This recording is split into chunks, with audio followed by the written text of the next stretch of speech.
तो ये journey theatres की कैसे पहुंची? Theatres, film industry, Bombay, actor की लाइफ में डिसिप्लिन कितना ज़रूरी है? राजेश खन्ना साहब अपने स्टारडम में इतना ज़्यादा वो चूर हो गए थे कि वो कहते थे समय हमारे हिसाब से चलता है। सुबह का टाइम होता था तो वो शाम को पहुंचते थे। वाह, पहली कमाई कर ली, पापा बड़े खुश की चलो ठीक है। पर्स में अभी भी वो 1000 रुपये रखे हुए। मुझे कंप्यूटर का सीन नहीं आता था। 1 महीने मैंने मोबाइल से काम किया अपने। तो मैं मानता हूँ कि जो मैंने गरीबों को खाना खिलाया था कहीं ना कहीं वो रिफ्लेक्ट होकर ये ऐसे मुझे मिला। स्टीव जॉब्स को सुना था एक स्पीच में, डॉट्स होते हैं, आप फ्यूचर में ड्रॉ नहीं कर सकते हैं, हमेशा पास्ट में ही डॉट्स ड्रॉ होती हैं and it can be connected backwards only. एक चीज़ यहाँ पर और मैं कहूँगा, बाद में उसमें मैं बात करूँगा मैनिफेस्टिंग। तो लॉ ऑफ अट्रैक्शन मैंने किताब पढ़ ली थी उस टाइम पर।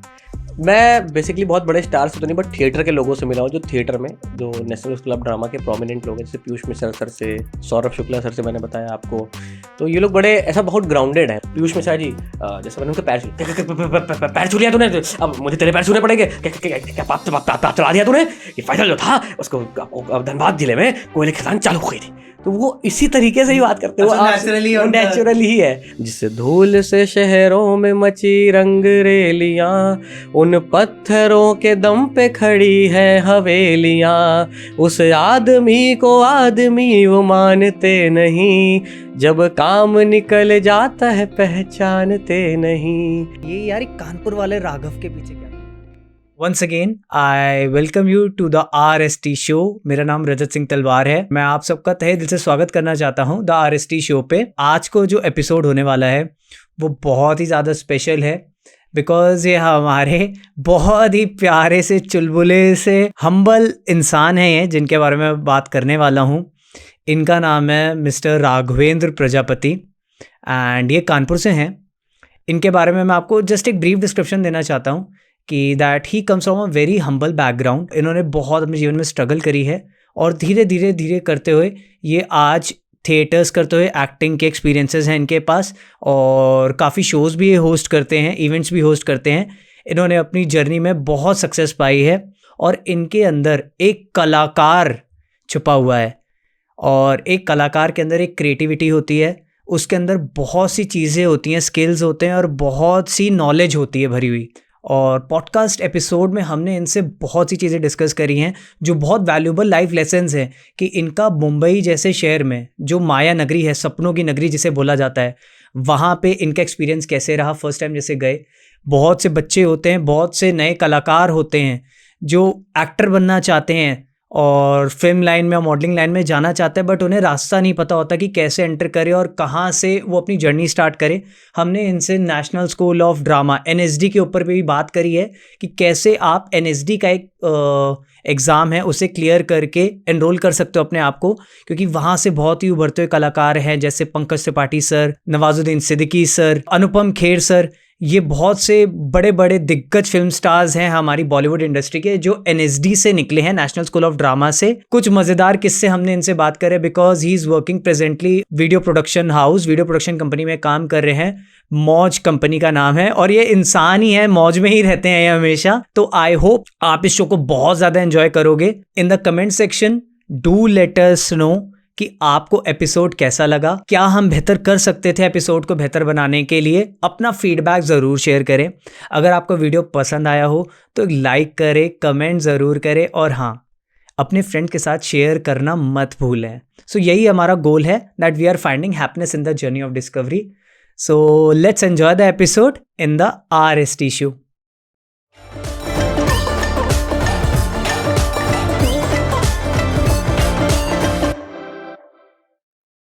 राघव भाई, हाँ जी, कैसे हो? बहुत बढ़िया। क्या हाल है? हाल चाल एकदम सही। कानपुर में राघव आया हुआ है, हमने कहा आपसे मुलाकात तो बहुत ज़रूरी है ना। हाँ, मिले हुए ज़माने हो गए हैं, काफ़ी जवान। मिलते नहीं हो, बहुत बिजी रहते हो आजकल। हाँ, थोड़ा सा बड़ा आदमी बनना है तो इसलिए नहीं यार, लेकिन बढ़िया लगा तुमने आज मुझे यहाँ पे बुलाया। भाई आपका बहुत बहुत स्वागत है द RST शो पे, बहुत शुक्रिया। और we are very happy to have you as a guest on the podcast today. और बहुत टाइम से वेट कर रहे थे। आपको मैंने बताया भी कि लिस्ट में ना आपका नाम मैंने टॉप पे रखा हुआ था। जिस दिन मैं आपसे मिला था मैंने कहा भाई इस बंदे के साथ तो मेरे को ना रिकॉर्ड करना है जो बातचीत हो रही है ना यहाँ पे, ये रिकॉर्ड होगी तो इसमें और मज़ा आएगा। इसकी रिकॉर्डिंग ज़रूरी है बिकॉज लोगों को भी तो पता चलना चाहिए कि यार हम ये सब बातें भी करते हैं। अच्छा, मुझे ऐसा लग रहा था कि ना, मतलब जैसे आप जब मैंने नाम देखा टॉप पे, तो मैं ऐसा कि मुझ में ही ऐसा क्या है जो टॉप पे रख दिया इतना मतलब ऐसा इतना कुछ खास वैसे है नहीं, लेकिन हाँ थोड़ी बहुत चीज़ें हैं भी जो शायद हम लोगों को अगर बताएं या जो भी बातचीत होगी तो मे भी थोड़ी बहुत बेनिफिशियल हो, क्योंकि कहानियों से कहानियाँ निकलती हैं और कहानियों से हम सीखते हैं। बिल्कुल सही बोला आपने। तो ये चीज़ें हैं। तो क्या चल रहा है राघव भाई, आप बताओ। फिलहाल तो भाई मुंबई में हूँ, बट अभी दिवाली पे मैं कानपुर आया हुआ हूँ, और अभी मुझे 1 डेढ़ महीने और रहना है। घर पे कुछ काम वाम चल रहा है, तो चल यही रहा है, नौकरी चल रही है बढ़िया, जो कि ये थोड़ा सा दिख रहा होगा। मौज में, अरे मौज में ही रहते हो यार, मौज में काम करो, मौज में ही रहते हो। हाँ, ये बहुत सारे लोग बोलते हैं कि भाई क्या करते हो तुम, बताता मैं मौज में हूँ, तो बोलते हैं हाँ मौज में तो तुम रहते ही हो, काम क्या करते हो, तो फिर एग्जैक्टली बताता हूँ कि भाई मौज कंपनी का नाम है मेरी, और मैं वहाँ पे एक कंटेंट स्ट्रेटेजिस्ट नाम की एक पोस्ट होती है जिसमें मैं डिफाइन करता हूँ क्या कंटेंट बनेगा, कैसे बनेगा, क्या वीडियो वायरल होगा, ये सारी चीज़ें मुझे देखनी होती है। तो वो नौकरी चल रही है, साथ में आप जैसे लोगों से थोड़ा बहुत मिलना होता रहता है, इवेंट्स होस्ट कर लेता हूँ, वो मुझे बड़ा मज़ा आता है, और बस ऐसा चल रहा है अभी तो फिलहाल कानपुर में। तो मतलब फुल टू पैक चल रहा है सारा माहौल। हाँ, पूरा एकदम बवाल। और पहला तो मैं पूछूंगा ये यार, ये कानपुर वाले राघव के पीछे क्या कहानी, ये नाम, मतलब मैं जब पहले मिला आपसे तो मुझे बताया इसका नाम ना राघव है, बंदे का नाम। मैंने कहा ठीक है, मुलाकात हुई, हम लोग एक जगह पे पार्टी में मिले थे। और फिर मैंने जब होता है ना आजकल तो सब फ़ोन नंबर ज़्यादा इंस्टाग्राम शेयर करते शेयर हैं, कर। तो इंस्टाग्राम हैंडल जब शेयर हुआ मैंने कहा कानपुर वाला राघव, यूनिक है नाम, बहुत बंदा यूनिक ही है, ऑलरेडी बात करके मैं समझ में आ रहा है, और यूनिक नाम भी है, कैची है काफ़ी। तो इसके पीछे की क्या कहानी है कानपुर वाले राघव के? कहानी कुछ ऐसी है कि अपन तो वही 2012-13 से थिएटर वेटर कर रहे थे, तो क्रिएटिव वाला चीज़ रहता था। तो बट मुझे ऐसा लग रहा, अच्छा नाम का इसलिए आइडिया आया क्योंकि कानपुर बड़ा ऐसा बदनाम टाइप का है कि कानपुर में ये होता है, गुटखा ऐसा मत खाते बोलो यार, हैं, ऐसा लोगों ने कुछ बदनाम। कुछ कुछ कुछ कर रखा है ऐसा है नहीं एग्जैक्टली, हमारे आपके जैसे भी लोग हैं जो मेरा बहुत कानपुर अच्छे। महान है। हाँ, मेरा कानपुर बहुत महान इट है। इज़ अभी सर्वे के हिसाब से आया कि one of the happiest place. 11th number पे 11 हमारा नंबर पे कानपुर आया, हमारा और बाकी कानपुर। शहरों वालों को थोड़ा सा दिक्कत हुई, लेकिन एग्जैक्टली अगर वो कानपुर में आएंगे तो उन्हें समझ में आ जाएगा कि why Kanpur is happiest place, happiest city in the world. तो कानपुर को लेके मैं उस समय बहुत नेगेटिविटी सुनता रहता था कि अरे कानपुर वाले गुटखा खाते हैं, अपराध बहुत है, जहाँ देखो गोली चला देते हैं, ये वो इस तरीके का सिस्टम था। चाचा तो विधायक। मुझे, हाँ चाचा विधायक है हमारे, वो थोड़ा बहुत चलता भी था, भौकाल बवाल ये सारी चीज़ें। तो यार था कि कानपुर को ना थोड़ा सा एक दिखाना है कि कानपुर ऐसा नहीं एग्जैक्टली, तो ये वो कैसे होगा। तो जब मैंने आर्टिस्टिक चीज़ें शुरू कर दी, पहले मेरी इंस्टा आईडी थी Raghavendra Raghav, that is my email ID, RGHVNDRRAGHAV। तो मैं किसी को बता भी नहीं पाता ढंग से कि क्या है क्या नहीं है। तो एक दिन मैं ऐसे इंस्टा स्क्रॉल कर रहा, तो मेरे दिमाग में एक चीज़ चल रही थी, यार कानपुर को एक अलग तरीके से पोर्ट्रे करना है कि कानपुर देखो आर्टिस्टिक भी है, क्रिएटिव भी है, और मैं सोशल सर्विस बहुत करता था उस टाइम पर। तो वो चीज़ें कि भाई इस तरीके की चीज़ें होती हैं। तो मैं स्क्रॉल कर रहा था इंस्टा, मुझे एक आईडी दिखी कानपुर वाली, बस एक लड़की थी मेरी थिएटर में सीनियर, कानपुर वाली। Girlfriend? No no no, girlfriend नहीं, सीनियर सिर्फ ही friend? थी। हाँ सिर्फ Okay. सीनियर, गर्लफ्रेंड का तो मामला बाद में बताऊंगा सिंगल आदमी दर्द है ये। तो मैंने उनको तुरंत मैसेज किया कि मैंने कहा कि क्या मैं आपका नाम का पहला वर्ड ऐसे ले सकता हूँ उधार, मैं कभी मतलब आपको इसका मैं रिटर्न कर दूंगा।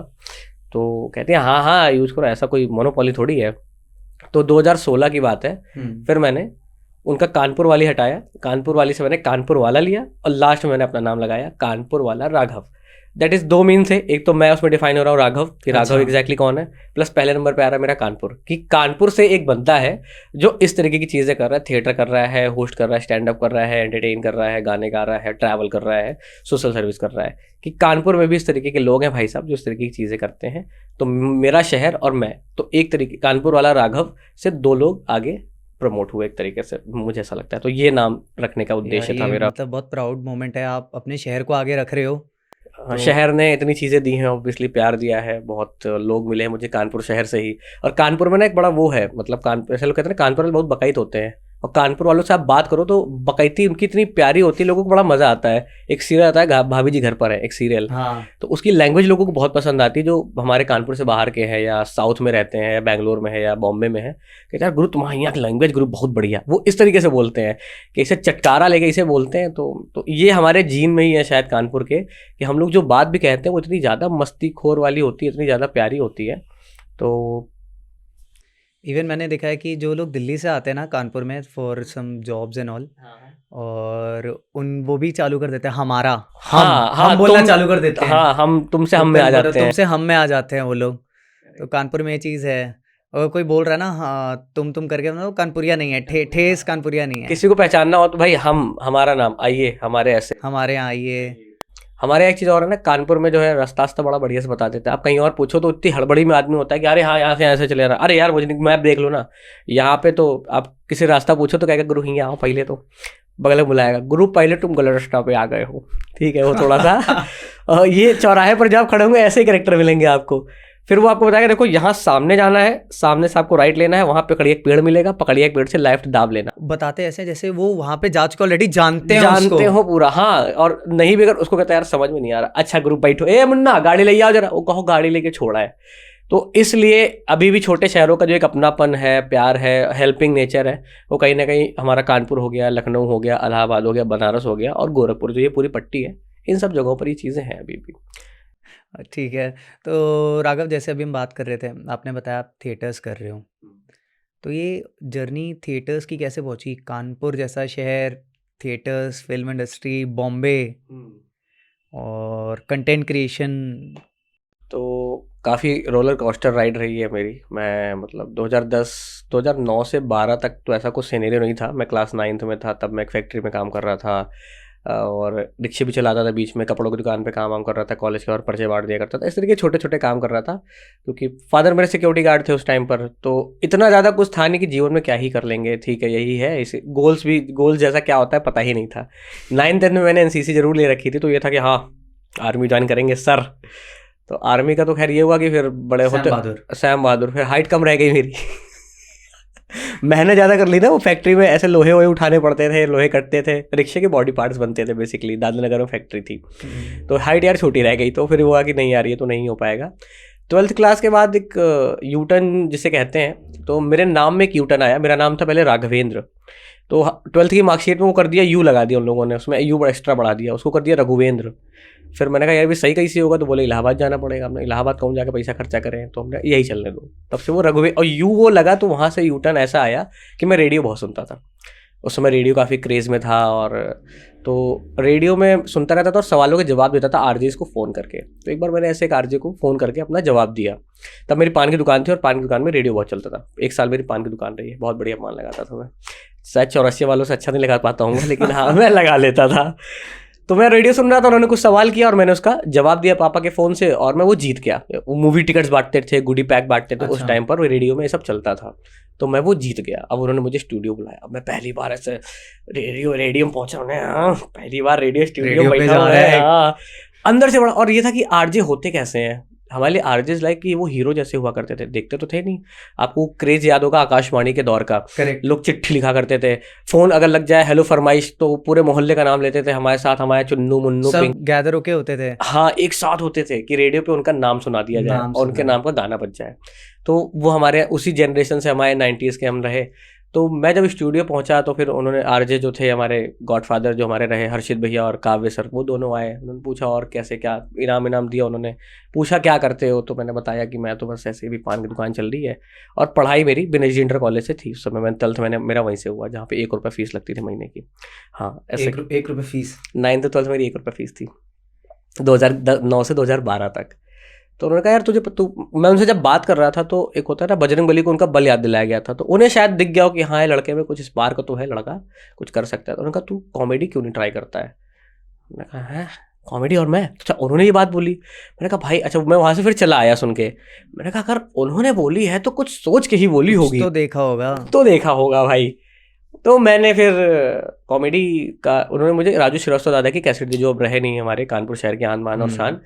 तो मैं कहा कि इसके तुम प्रैक्टिस करके 1 हफ्ते बाद आना। तो मैं दिन रात मैंने CD देखी और मैं वहाँ पर मैंने परफॉर्म कर दिया उनके स्टूडियो जाके। रेड FM का स्टूडियो था वो।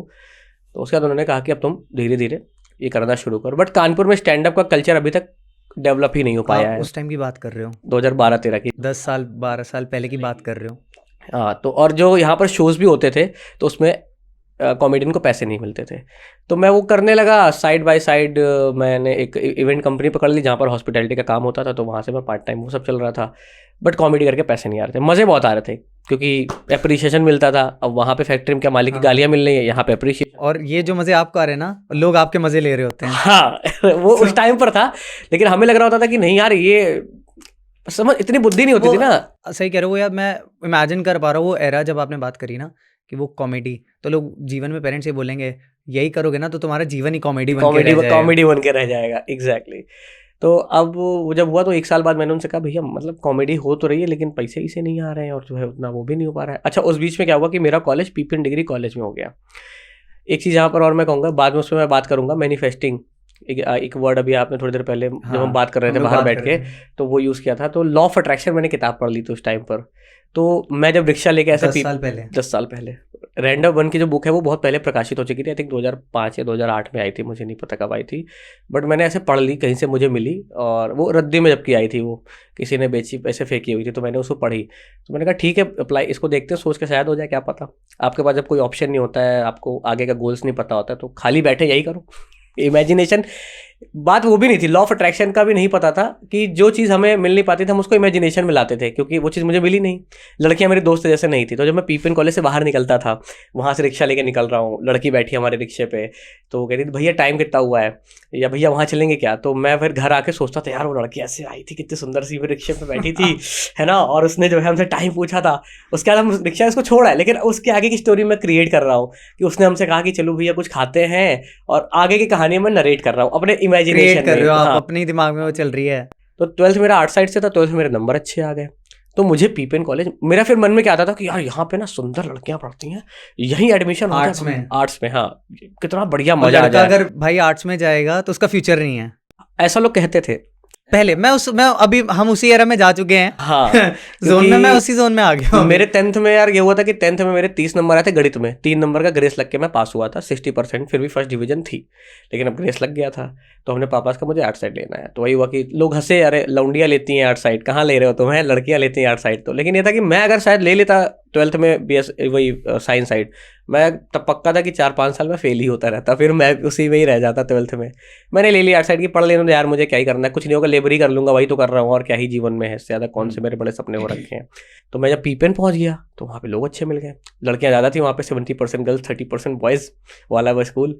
लड़कियाँ पहुँची तो जब आपके जीवन में लड़कियाँ नहीं है, जाकिर खान ने एक बात कही थी, लड़कियों में खुशबू होती है एक अलग। जो लड़के सरकारी स्कूल से हैं या जिनके जीवन में 12th तक लड़कियां नहीं रही हैं, वो इस बात को बहुत अच्छे से समझते हैं। तो मैं जब पहुंचा तो वहाँ पे वो जो कह दे, तो मेरा ये होगा कि मुझे ना लड़कियों को दोस्त बनाना है। तो कैसे बनेगी, थोड़ा सा नौटंकी करो, एक्टिंग करो, कॉमेडी करो, तो मेरी हरकतें थोड़ी थोड़ी वैसे होंगी। अब लड़कियां से ताली बजा दें और फिर कहते राघव पानी बोतल भर लाओ, बोतल है पानी भर लाओ, राघव दौड़ गया पानी लेने के लिए। तो कॉलेज के टाइम पर इस तरीके से रहा। देन मैंने फिर जब देखा यार पूरा कॉलेज, हाँ बहुत अच्छा फन रहा। कुछ लड़कियों ने जो क्या उनको बोलते निब्बियाँ टाइप की थी, नहीं उनको समझ में आया तो इसको यूज़ करो। तो मुझे अब मैं क्योंकि मुझे लड़कियां दोस्त बनानी थी, दोस्त क्यों बनानी थी, मोहल्ले में दिखाना, देखो फलानी लड़की मेरी दोस्त, ये देख फोटो, लेबर क्लास को दिखाना भाई की। हाँ, जो लेबर क्लास हमारे जिनके साथ में काम कर रहा था उनको दिखाना कि देख लड़के के बगल में बैठा हूँ मैं, लड़की भले वहाँ बैठी है मैं यहाँ बैठा हूँ। तो इस तरीके की मेंटेलिटी थी, मतलब बहुत ही नहीं होता है आपको इतना वो। तो मैंने उनसे बोला यार मज़ा नहीं आ रहा है सर कुछ, तो कहते तू ना थिएटर ज्वाइन कर ले। अब ये क्या भला है भाई, थिएटर क्या होता है। तो थिएटर के नाम पर रामलीला पता थी कि कुत्ता बिल्ली ये सब बनते हैं और पेड़ बन जाते हैं, यही मैंने थिएटर का यही था, या तो थिएटर फिल्म थिएटर। कानपुर में भी अभी आधे ज़्यादा लोगों को नहीं पता कि एग्जैक्टली थिएटर क्या होता है। आप रोड पर किसी से पूछ लोगे थिएटर तो वो रामलीला का नाम ले लेंगे। उनका थिएटर ज्वाइन कर लो। तो उन्होंने फिर थोड़ा सा थिएटर सर्च किया और एक थिएटर मुझे मिल गया, अनुकृति रंगमंडल कानपुर के नाम से। 2014 मैंने वो थिएटर ज्वाइन कर लिया। वो ज्वाइन करने के बाद जो मेरी फिर दुनिया ओपन हुई है, क्योंकि थिएटर में क्या होता है, थिएटर एक ऐसा आर्ट फॉर्म होता है जहाँ पे आपको डांस भी सिखाते हैं, गाना भी गाना होता है आपको, डांस और बैक स्टेज भी देखना होता है, अनुशासन में भी रहना होता है, dialogues delivery, modulation, body language, overall personality development, जिसके उसमें कानपुर में बड़ी क्लासेस चला करती थी, बड़ी फेमस थी। इंग्लिश लैंग्वेज सीख लीजिए, ब्रिटिश इंग्लिश सीख लीजिए, पर्सनैलिटी डेवलपमेंट की क्लासेस 10,000 रुपये फीस। मैंने कहा 100 रुपये का ठिकाना नहीं, 10,000 दूंगा मैं। तो मैंने थिएटर शुरू कर दिया। दोस्त उस बीच में और अच्छे बन गए क्योंकि मैं अच्छा था, जैसे आप होते हो लोग आपको वैसे मिलते हैं। तो मेरे दिमाग में आ रहा था कि ना यार कॉलेज तो मिल गया, यहाँ फेमस होना है। तो थिएटर करते करते स्टैंड अप थोड़ा सा और बड़ा, 1-2 मैंने रेड एफएम से कॉन्टेस्ट जीत लिए इसके लिए। 2016 मुझे नीलेश मिश्रा सर से अवार्ड मिल गया कहानी के लिए। सब ये सब चल रहा है साइड बाय साइड में, बस पैसे नहीं आ रहे। पैसे वही पार्ट टाइम जो जॉब कर रहा हूँ मैं होटल में, थोड़े बहुत चल रहे थे, फाइनेंशियली दिक्कत चलती रही। खैर देन उसके बाद थिएटर 2014 से 2019 तक थिएटर किया। उस बीच में हाँ 5 साल। और जो थिएटर मैंने ज्वाइन किया था, लकली वो मिनिस्ट्री ऑफ कल्चर का थिएटर था, और उसका सबसे अच्छा ये था कि उसके सारे शो आउट ऑफ यूपी होते थे। तो हम हर महीने यूपी से बाहर शो करने आ रहे हैं। मैं कानपुर से बाहर नहीं निकला था 2013 तक, कानपुर में ही हूँ, या तो अपने गाँव गया हूँ गोरखपुर, या तो कानपुर, बस ट्रैवल के नाम पे कुछ नहीं, लोगों को देख रहा हूँ ट्रिप पे जा रहे हैं, इधर जा रहे हैं, घूमने जा रहे हैं, उधर जा रहे हैं। तो उस समय मैंने 15 राज्य के 35 शहर फ्री में ट्रैवल कर लिए। फिर मैं अलग अलग तरीके के आर्टिस्ट से मिला, तो मेरा थोड़ा सा दिमाग ओपन हुआ।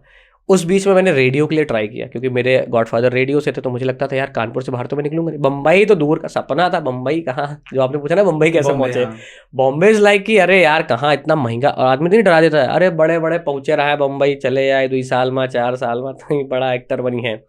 और दूसरा क्या, फैमिली का ये हो रहा था कि मोहल्ले वाले ऐसा बोलने लगे, मोहल्ले और पड़ोसी वाले, कि लौंडा का नचनिया हुई का, समझे लौंडियाबाजी करता है, क्योंकि लड़कियां मेरी बहुत ज़्यादा दोस्त हो चुकी थी।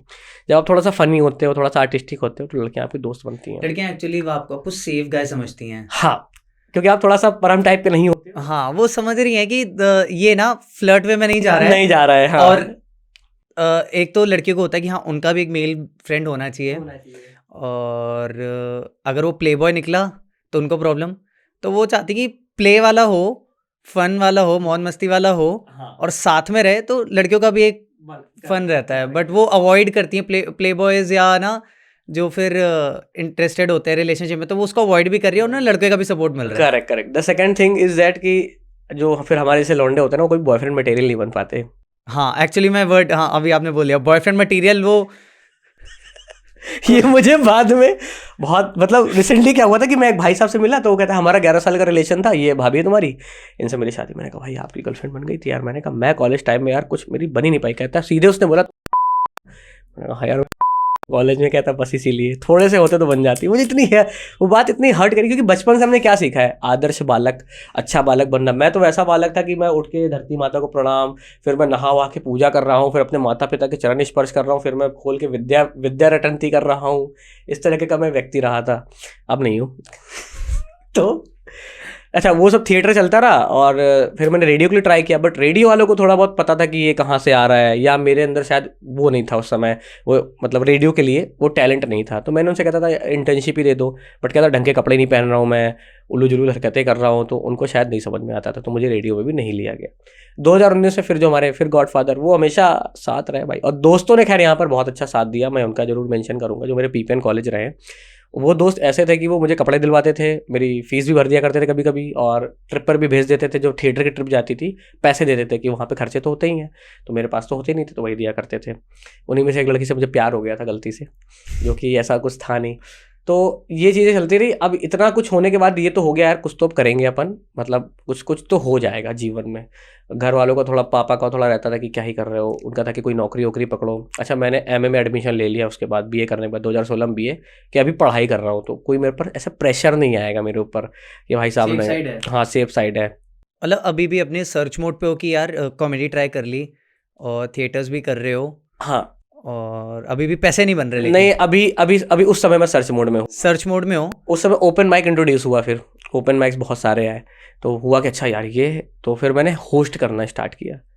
तो होस्टिंग में पैसे तो नहीं मिल रहे थे, बट उसमें थोड़ा क्राउड अच्छा आ रहा था, थोड़ा सा लेवल अप वाला होता है ना, CBSE ICSE क्रीमी जिसको हम बोलते हैं क्राउड। तो वो क्रीमी क्राउड का मेरी लाइफ में आना हुआ। कुछ लोग साउथ बॉम्बे, साउथ गर्ल्स, हाँ, तो ऐसे साउथ कानपुर काइंड ऑफ मैं कह सकता हूँ ऐसा। साउथ कानपुर में काफ़ी अच्छे लोग रहते हैं अभी तो फिलहाल, कुछ अच्छे दोस्त हैं मेरे, तो उन लोगों से इंटरेक्शन हुआ, तो थोड़ा सा मोटिवेशन वहाँ से बना कि यार Raghav, you are doing good things, और तुम इसको थोड़ा आगे बढ़ा सकते हो। बट ये था कि कानपुर से बाहर निकलने का नहीं हो पा रहा था, उसके लिए चाहिए होते पैसे, जो कि मुझे को नहीं हो पा रहे थे चीज़ें। फिर मेरे गॉडफादर ने बोला, वही हर्षित भैया ने, कि यार ऐसा करो भैया, तुम मुंबई आओ, कहाँ अपना टैलेंट बर्बाद करो, 2014-2019 बहुत कर लिया तुमने, तो आ जाओ मुंबई। अब पापा मायना भेजे, मैं भाइयों में अपने तीसरे नंबर पे हूँ, तो मैं पापा का बहुत ज़्यादा दुलारा बेटा, सबसे छोटे? हाँ, मेरी से छोटी बहन है, लेकिन मैं सबसे ज़्यादा दुलारा। अब वो कहते हैं कि नहीं नहीं तुमको नहीं जाना, तो उन्होंने बात करी कि आप भेज दो इसको, देख लेंगे हम लोग यहाँ पे, जब तक निकलेगा नहीं, सीखेगा नहीं, तब तक कैसे मामला बनेगा। तो मेरे फ्रेंड्स ने फिर करीब 50,000 रुपये इकट्ठा किए। मेरे कुछ फ्रेंडों की सरकारी नौकरी लग चुकी थी। फ्रेंड्स का यहाँ पर रोल ये रहता था कि वो बहुत मोटिवेटिंग थे, आगे बढ़ने वाले, प्रोग्रेसिव, पढ़ाई लिखाई में तेज। मैं लुल्ल था, लेकिन हमको लगता था कि अगर ये लोग आगे निकल गए तो मुझे पीछे छोड़ देंगे, मतलब मैं तो पीछे ही रह जाऊँगा। तो वो मुझे अंदर चाहता था मैं भी कुछ ऐसा कर लूँ कि ये लोग मुझे, तो मैं अपना आर्टिस्टिक उनको अप्रोच दिखाता था कि मेरे अंदर बहुत है। वो झूठ होता था, लेकिन उनको दिखाने के लिए था। इन्वेस्टर थे वो? हाँ। तो वो उन सबके लग गया सरकारी नौकरी, तो उन्होंने मुझे कुछ कुछ पैसे इकट्ठे करके मुझे कहा तुम चले जाओ।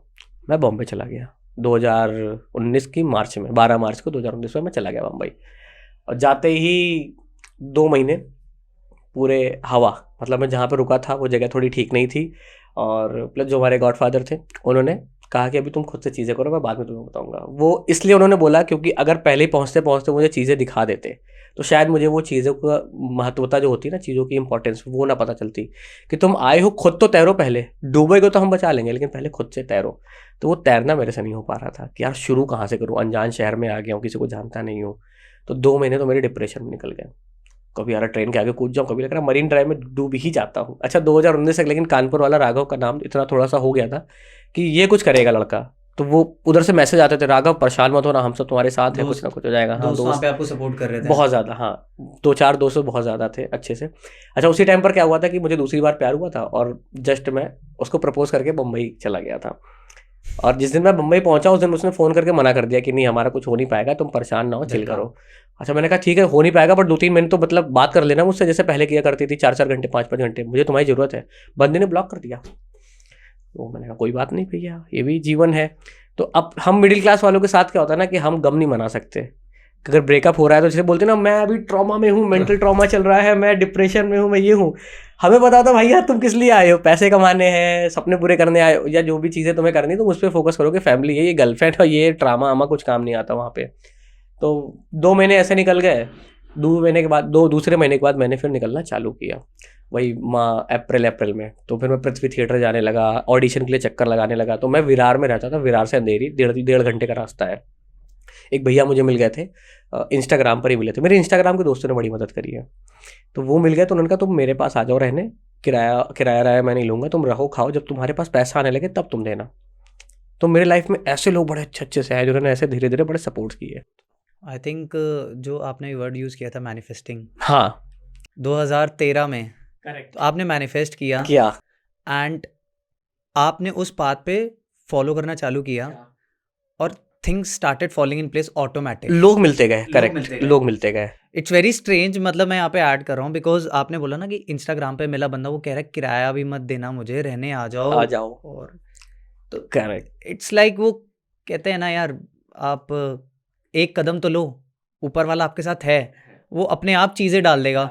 और यहाँ पे जो आप थोड़ी देर पहले दोस्तों की बात कर रहे थे, तो है मेरे को भी मेरे बहुत दोस्तों ने हेल्प किया है, तो एक दोस्ती के नाम तो यार एक सैल्यूट बनता है यार। अरे बिल्कुल, सच में सारे दोस्तों को बहुत शुक्रिया।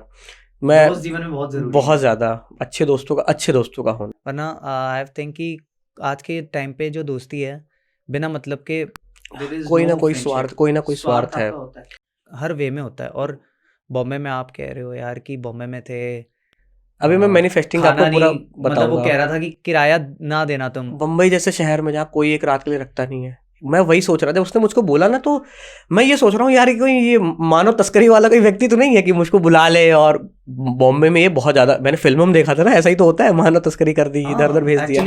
बट मैं जब वहाँ पे गया तो थोड़ा सा विरार क्या है ना, बहुत नेचुरल प्लेस है, पीछे पहाड़ियाँ हैं, सामने जीवदानी माता का मंदिर है, तो बड़ा अच्छा लगा मुझे। तो वहाँ से मैंने अप डाउन की, रहना खाना तो हो गया है, अब करने हैं एफर्ट। तो मैं सुबह 10 बजे निकल रहा हूँ, 12 बजे अंधेरी पहुँच रहा हूँ, पैदल ऑडिशन। अच्छा उसमें बड़ा झींगुर सा था मैं, एकदम लप्पू सा, झींगुर सा, अजीब सा, चीमड़ शरीर, मतलब इतना ध्यान, पैसा, वो एक वर्ड है ना कि आप बदसूरत नहीं हो, आप बस गरीब हो।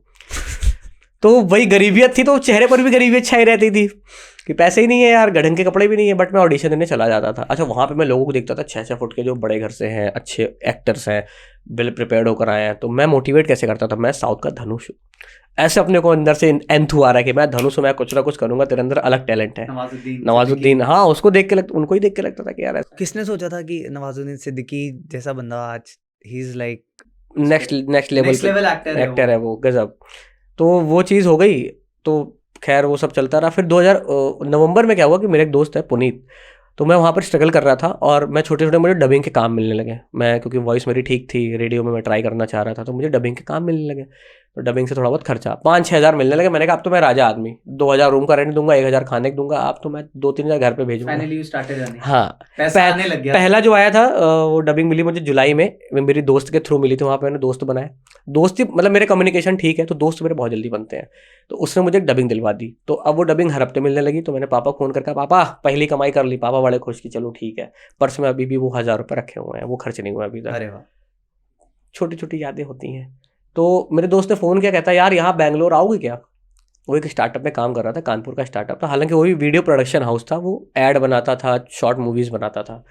तो हमने कहा "हाँ, जो मुंबई चला था ना, अरे मुंबई यहाँ है एक्टर बनने, कहाँ तुम बैंगलोर बुला रहे हो यार, हटाओ। तो कहता देखो ऐसे हमको तुम्हें घर की हालत पता है, समझे कि नहीं, चले आओ 20-25 हज़ार रुपये यहाँ मिल जाएंगे, और वेब सीरीज़ भी बन रही है यहाँ पर MX प्लेयर की, तो तुम आ जाओ, तुम एक अच्छा स्क्रिप्ट लिख के दे दो, तुम एक टेस्ट दे दो, खाली राइटिंग टेस्ट। तो मैंने कहा हाँ ठीक है। तो मैंने राइटिंग टेस्ट दे दिया, भाई सिलेक्शन हो गया। फिर भी था नहीं जाना है, लेकिन जब इंटरव्यू हुआ तो उन्होंने पूछा सैलरी क्या लोगे। तो हम कानपुर में कहाँ 200-250 की दिहाड़ी में काम कर रहे थे, वहाँ 5,000 मिल रहे थे। तो हमने उनको बोला कि बस पैसे वाली बात ही नहीं, मुझे आना नहीं है। कहते फ्लाइट का टिकट देंगे तुमको आने का। अच्छा, अब मैं साइकिल से चलने वाला लड़का, मैंने कहा फ्लाइट का। तो अब मैं उस फ्लाइट के लालच में, कि मैंने कहा जब फ्लाइट में चढ़ना होगा सैलरी कितनी दोगे आप, बोलते 19,000। हमने कहा हाँ मैं आ रहा हूँ, तुरंत मैं आ रहा हूँ। भाई 2 दिन बाद की टिकट, हमने कहा ज्वाइन कब करना है, कह रहे परसों, कल की फ्लाइट की टिकट। मैंने फटाफट बैग पैक किया, मैंने कहा ओ फ्लाइट में बैठेगा पहली बार। मैंने फ्लाइट में बैठा और मैंने फिर कैप्शन भी डाला कि पहली फ्लाइट का वो एक्सपीरियंस बताओ। हाँ, पहली फ्लाइट का कुछ नहीं, बॉम्बे अंतरराष्ट्रीय टर्मिनल, बहुत ही बड़ा सा वो टर्मिनल, और वो भी पहले बॉम्बे एयरपोर्ट पे गए हो पहली बार। और यहाँ पे हमने एक पार्ट मिस कर दिया, पहले मैं यही पूछना चाहूंगा, बॉम्बे की लड़कियों के बारे में बात नहीं करी हमने। बॉम्बे की लड़कियां बड़ी फ्रैंक है, बट वो टाइम मतलब वहाँ पे टाइम लग जाता है आपको उनको, क्योंकि वो थोड़ा ट्रस्ट उनको लिए क्या होता है ना, आप नॉर्थ यूपी के गए हो तो यूपी वालों की वहाँ इमेज बड़ी अजीब सी हो रखी है कि ये तो थोड़े गुंडे टाइप के होते हैं, तो वो ना बचती हैं ऐसे लड़कों से। तो आपको बड़ा कन्विंस करना पड़ता है उनको कि नहीं नहीं नहीं हम ऐसे नहीं हैं, थोड़ा, तो वो थोड़ा सा टाइम ले लेती हैं। लेकिन जब आपसे प्यार करती हैं या तो फिर नेक्स्ट लेवल पे चली जाती हैं। अच्छा ऐसा है क्या? तो लड़कियां लेकिन बहुत अच्छी हैं, बॉम्बे की भी बहुत ओपन, समझने वाली, लाइक माइंडेड। मुझे तो लगता है हर चीज़ के लिए पैसा चाहिए, पैसा होगा तो प्यार भी मिल जाएगा। हाँ, बट वो फीलिंग कहाँ से लोगे, फीलिंग थोड़ी पैसे से आ रही है। The main thing is that. अब जिसका टाइम स्पेंड करोगे जानोगे, फीलिंग भी आ जाएगी। हाँ, तो पैसे खर्च हो रहे हैं वहाँ पे भी, कैफे में फीलिंग आ गई, पैसा नहीं तो तब क्या करोगे? हाँ, ये भी एक पॉइंट है। तो दोनों चीज़ें हैं मतलब, लेकिन जहाँ लिखा होता है वहाँ हो ही जाता है। तो जब मैं पहली बार एयरपोर्ट गया तो मैं क्या, वो विरल भयानी करके एक पेज है, तो नहीं सेलिब्रिटी वहाँ पहुँचते sir sir sir sir sir, तो वो एक अजीब वो जो पूरा स्पेस है, तो मैंने वो स्पेस देखा, मैंने कहा पेपरवाजी नहीं दिख रहा है मुझे, मैं भी कुछ, मेरे को भी शायद हो सका शूट उठ कर ले किसी सेलेब के साथ, या मैं वेट कर रहा हूँ कि कोई सेलेब दिख जाए मुझे। खैर मैं अंदर गया तो कुछ तो फिर मैं प्रोसेस को फॉलो करता गया, लोगों से पूछ के कि सर ये टिकट है कैसे जाना हो, तो उसने कहा यहाँ से ऐसे चले जाओ। मैंने लगेज अपना कराया, चेक इन कराया, फिर बेल्ट उतरवा ली उसने, हमारी पैंट उतर गई ऐसे, फिर मैंने वो मतलब बहुत फनी सा था। फिर मैंने एयरपोर्ट पे लोग डरते हैं जो पहली बार जा रहे हैं। हाँ, मैंने देखा जब फ्लाइट्स में लोग जो पहली टाइम कर होते हैं वो पूछते हैं ये यहाँ कैसे जाना है, हाँ सिक्योरिटी चेक पे क्या करना है, भाई आप थोड़ा बता दोगे? अच्छा, लेकिन क्या होता है ना, जब आप एक आर्टिस्ट होते हो और आपने ऑलरेडी बहुत ट्रैवल किया होता है तो वो फियर थोड़ा सा दूर, बिकॉज वो आपका एक्चुअली इंटरेक्शन और बात कर रहे हो आप सबसे, तो आपके लिए वो चीज नॉर्मल है। मेरे लिए राइट, कि मैं अननोन से बात कर ही लेता था, बात कर उतना तो आ ही गया था। मेरे को याद है एक बार मैं लास्ट ईयर कश्मीर जा रहा था और लखनऊ से फ्लाइट थी, तो एक बंदा था वो थोड़ा सा मेरे को लग रहा था ही वॉज नॉट, उसकी फर्स्ट फ्लाइट थी और कनेक्टिंग फ्लाइट थी, शाबाश। और वो बात ही आप समझ जाओ, मतलब मैं कहने की कोशिश कर रहा हूँ, बहुत सीधा बंदा। अब वो पूछ रहा है भैया ये इधर से किधर जाना है, इधर से, मैंने पूछा फर्स्ट फ्लाइट, मैंने कहा, कहता है हाँ। मैंने कहा तो तुमने कनेक्टिंग फ्लाइट के लिए, और टाइम भी ना उसमें कम था, जस्ट एक्चुअली फ्लाइट डिले हो गई थी हमारी, बीच में हमारा 1 घंटे का था, 45 मिनट से 1 घंटे का कुछ था बीच में गैप, और ऑलरेडी फ्लाइट 15 मिनट पीछे चल रही थी, लखनऊ से दिल्ली। अब दिल्ली एयरपोर्ट भी अपने आप में बड़ा है, बहुत बड़ा है। आपको एक टर्मिनल से दूसरे टर्मिनल पे जाने में 90, टर्मिनल तो सेम था, अच्छा ओके, बट लेकिन उसमें भी आपको गेट्स चेंज करने में भी टेक्स टाइम, और नए वाले के लिए तो इजी, क्योंकि आपको दोबारा सिक्योरिटी चेक करना पड़ता है। राइट, वो तो बिल्कुल चिड़ियाघर है, भूल भुलैया है दिल्ली का एयरपोर्ट। वो गए और मैं जब कनेक्टिंग फ्लाइट में बैठा तो वो बंदा मुझे दिखाई नहीं उस फ्लाइट में, मैं समझ गया उसकी फ्लाइट छूट गई है। अच्छा, वो आपकी फ्लाइट में ही था? हाँ, क्योंकि दिल्ली से हमारी कनेक्टिंग फ्लाइट थी, क्योंकि मेरे से भी एक गलती हुई थी, जबकि मैं ऑलरेडी इंटरनेशनल ट्रैवल्स कर चुका था, बट मैंने ध्यान नहीं दिया था कि लगेज ट्रांसफ़र हो जाएगा। मेरे दिमाग से उतर गया था, बिकॉज मेरे दिमाग में कुछ चल रहा था ऐसा कि मेरा ध्यान कहीं और था। तो मैं अपना लगेज रिसीव करने चला गया और मैं वहाँ पे पूछ रहा हूँ कि लगेज नहीं आया मेरा अब तक, मुझे चेंज करनी है फ्लाइट। तो मुझे बोला सर आपका लगेज तो ऑटोमेटिक ट्रांसफ़र हो चुका है। एंड मुझे लग रहा है यार क्या फ़ायदा मेरा मर्चेंट नेवी में इंटरनेशनल फ्लाइट्स लेने का, यूएस वीज़ा है मेरे पासपोर्ट में, मुझे ये नहीं पता कि लगेज इंटर ट्रांसफ़र हो चुका होता है कनेक्टिंग फ्लाइट्स में। फिर मुझे याद है, हाँ ये पता था मुझे, बट भूल गया था मैं। अरे नहीं, एक तो क्या है ना, एयरपोर्ट पे इतना हवा शोशा नहीं, एकदम इतना भयानक सा बना रखा होता है, इतना एलीट बना देते हैं एयरपोर्ट। मुझे मैंने ये बात इसलिए शेयर करी, मुझे बुरा लगा क्योंकि जब मुझे वो बंदा फ्लाइट में दिखा नहीं ना, आई थॉट कि शायद मैं उसकी हेल्प कर सकता था। बट मैं इसलिए बात पूरी कंप्लीट कर रहा हूँ कि मुझे वो जब दिखा नहीं ना, क्योंकि मैं कहीं और था, मैं लगेज में, और मैं लगेज इसलिए लेने गया था क्योंकि मेरा दिमाग कहीं और था। I was thinking something else. और मैंने भागते भागते वो फ्लाइट पकड़ी। इवन गेट पे जब मैं पहुंचने आता, सिक्योरिटी गार्ड ने मुझे बोला वहाँ पे जो वहाँ पे था पुलिस ड्रेस में चेक इन, उसने बोला इधर किधर आ गए हो, जल्दी भागो टाइम है, माइट भी शायद तुम पकड़ लो। तो मैं ऐसे भागा हूँ उस दिन एयरपोर्ट पे जैसे मिल्खा सिंह भाग रहा है, लेकिन मैंने फ़्लाइट पकड़ ली थी। बट मुझे लगा कि अगर छूट भी आती तो नेक्स्ट फ़्लाइट पकड़ सकते थे। तो वही मेरे को याद आ गया, जब फर्स्ट टाइम फ़्लाइट पकड़ते हैं ना तो वो डर, तो वो आपसे मैं जानना चाहता हूँ कि एक तो कानपुर से छोटे, बट आपका एक्सपीरियंस हो चुका था बॉम्बे वगैरह, तो इतना कुछ वो मतलब मुझे लगा नहीं, बट अगर हाँ कि हेल्प करनी चाहिए, अगर कोई आपको ऐसा स्ट्रेंज दिखे, अगर आपको कोई ऐसा स्ट्रेंज दिखे जिसको समझ में नहीं आ रहा है, चाहे अंकल हो आंटी हो कोई भी हो, नहीं पता होता है पहली बार, तो आप उसकी प्लीज हेल्प करें। ये मैंने किया है, एयरपोर्ट पे चेक इन कराने में हेल्प करी है लोगों की 1-2 बार। फ्लाइट कौन सी थी वैसे? एयर इंडिया की, सॉरी इंडिगो की थी। ओह माय गॉड, इंडिगो की थी, चेयर जैसी, मतलब ऐसे ही जैसे। मैं फ्लाइट की बात नहीं कर रहा हूँ, ओके, होस्टेस की बात, मैं फ्लाइट अटेंडेंट्स की बात कर रहा हूँ। मेरा ध्यान कभी वैसे उन पर रहा नहीं बहुत ज्यादा, क्योंकि मुझे ऐसा पता है क्या एक अंदर क्या बना हुआ है मेरे, कि उन्हें बड़ा एटीट्यूड होता है थोड़ा सा। छोटी जगह के लड़कों को वैसे ही नहीं भाव मिलता। हाँ ठीक है, भाव मिल नहीं रहा है, और मैं तो पहली बार जा रहा हूँ, ऐसा ना बेइज्जती हो जाए, मैं कुछ कहूँ या कुछ ओवर स्मार्ट बनने की कोशिश करूँ, सवाल ही गलत पूछ लूँ, भाई तुम्हें ये नहीं पता तुम्हें। तो उसके अंदर का एक्सपीरियंस बहुत ये मैं मिस कर रहा था, लेकिन बहुत 2-3 चीजें उसमें काफी फनी हुई थी। तो मेरी मिडिल सीट थी, इधर एक लड़का बैठा था, इधर एक सुंदर सी कन्या बैठी थी। तो जाकिर खान की वो बात याद आ रही थी कि बादल इंपॉर्टेंट है।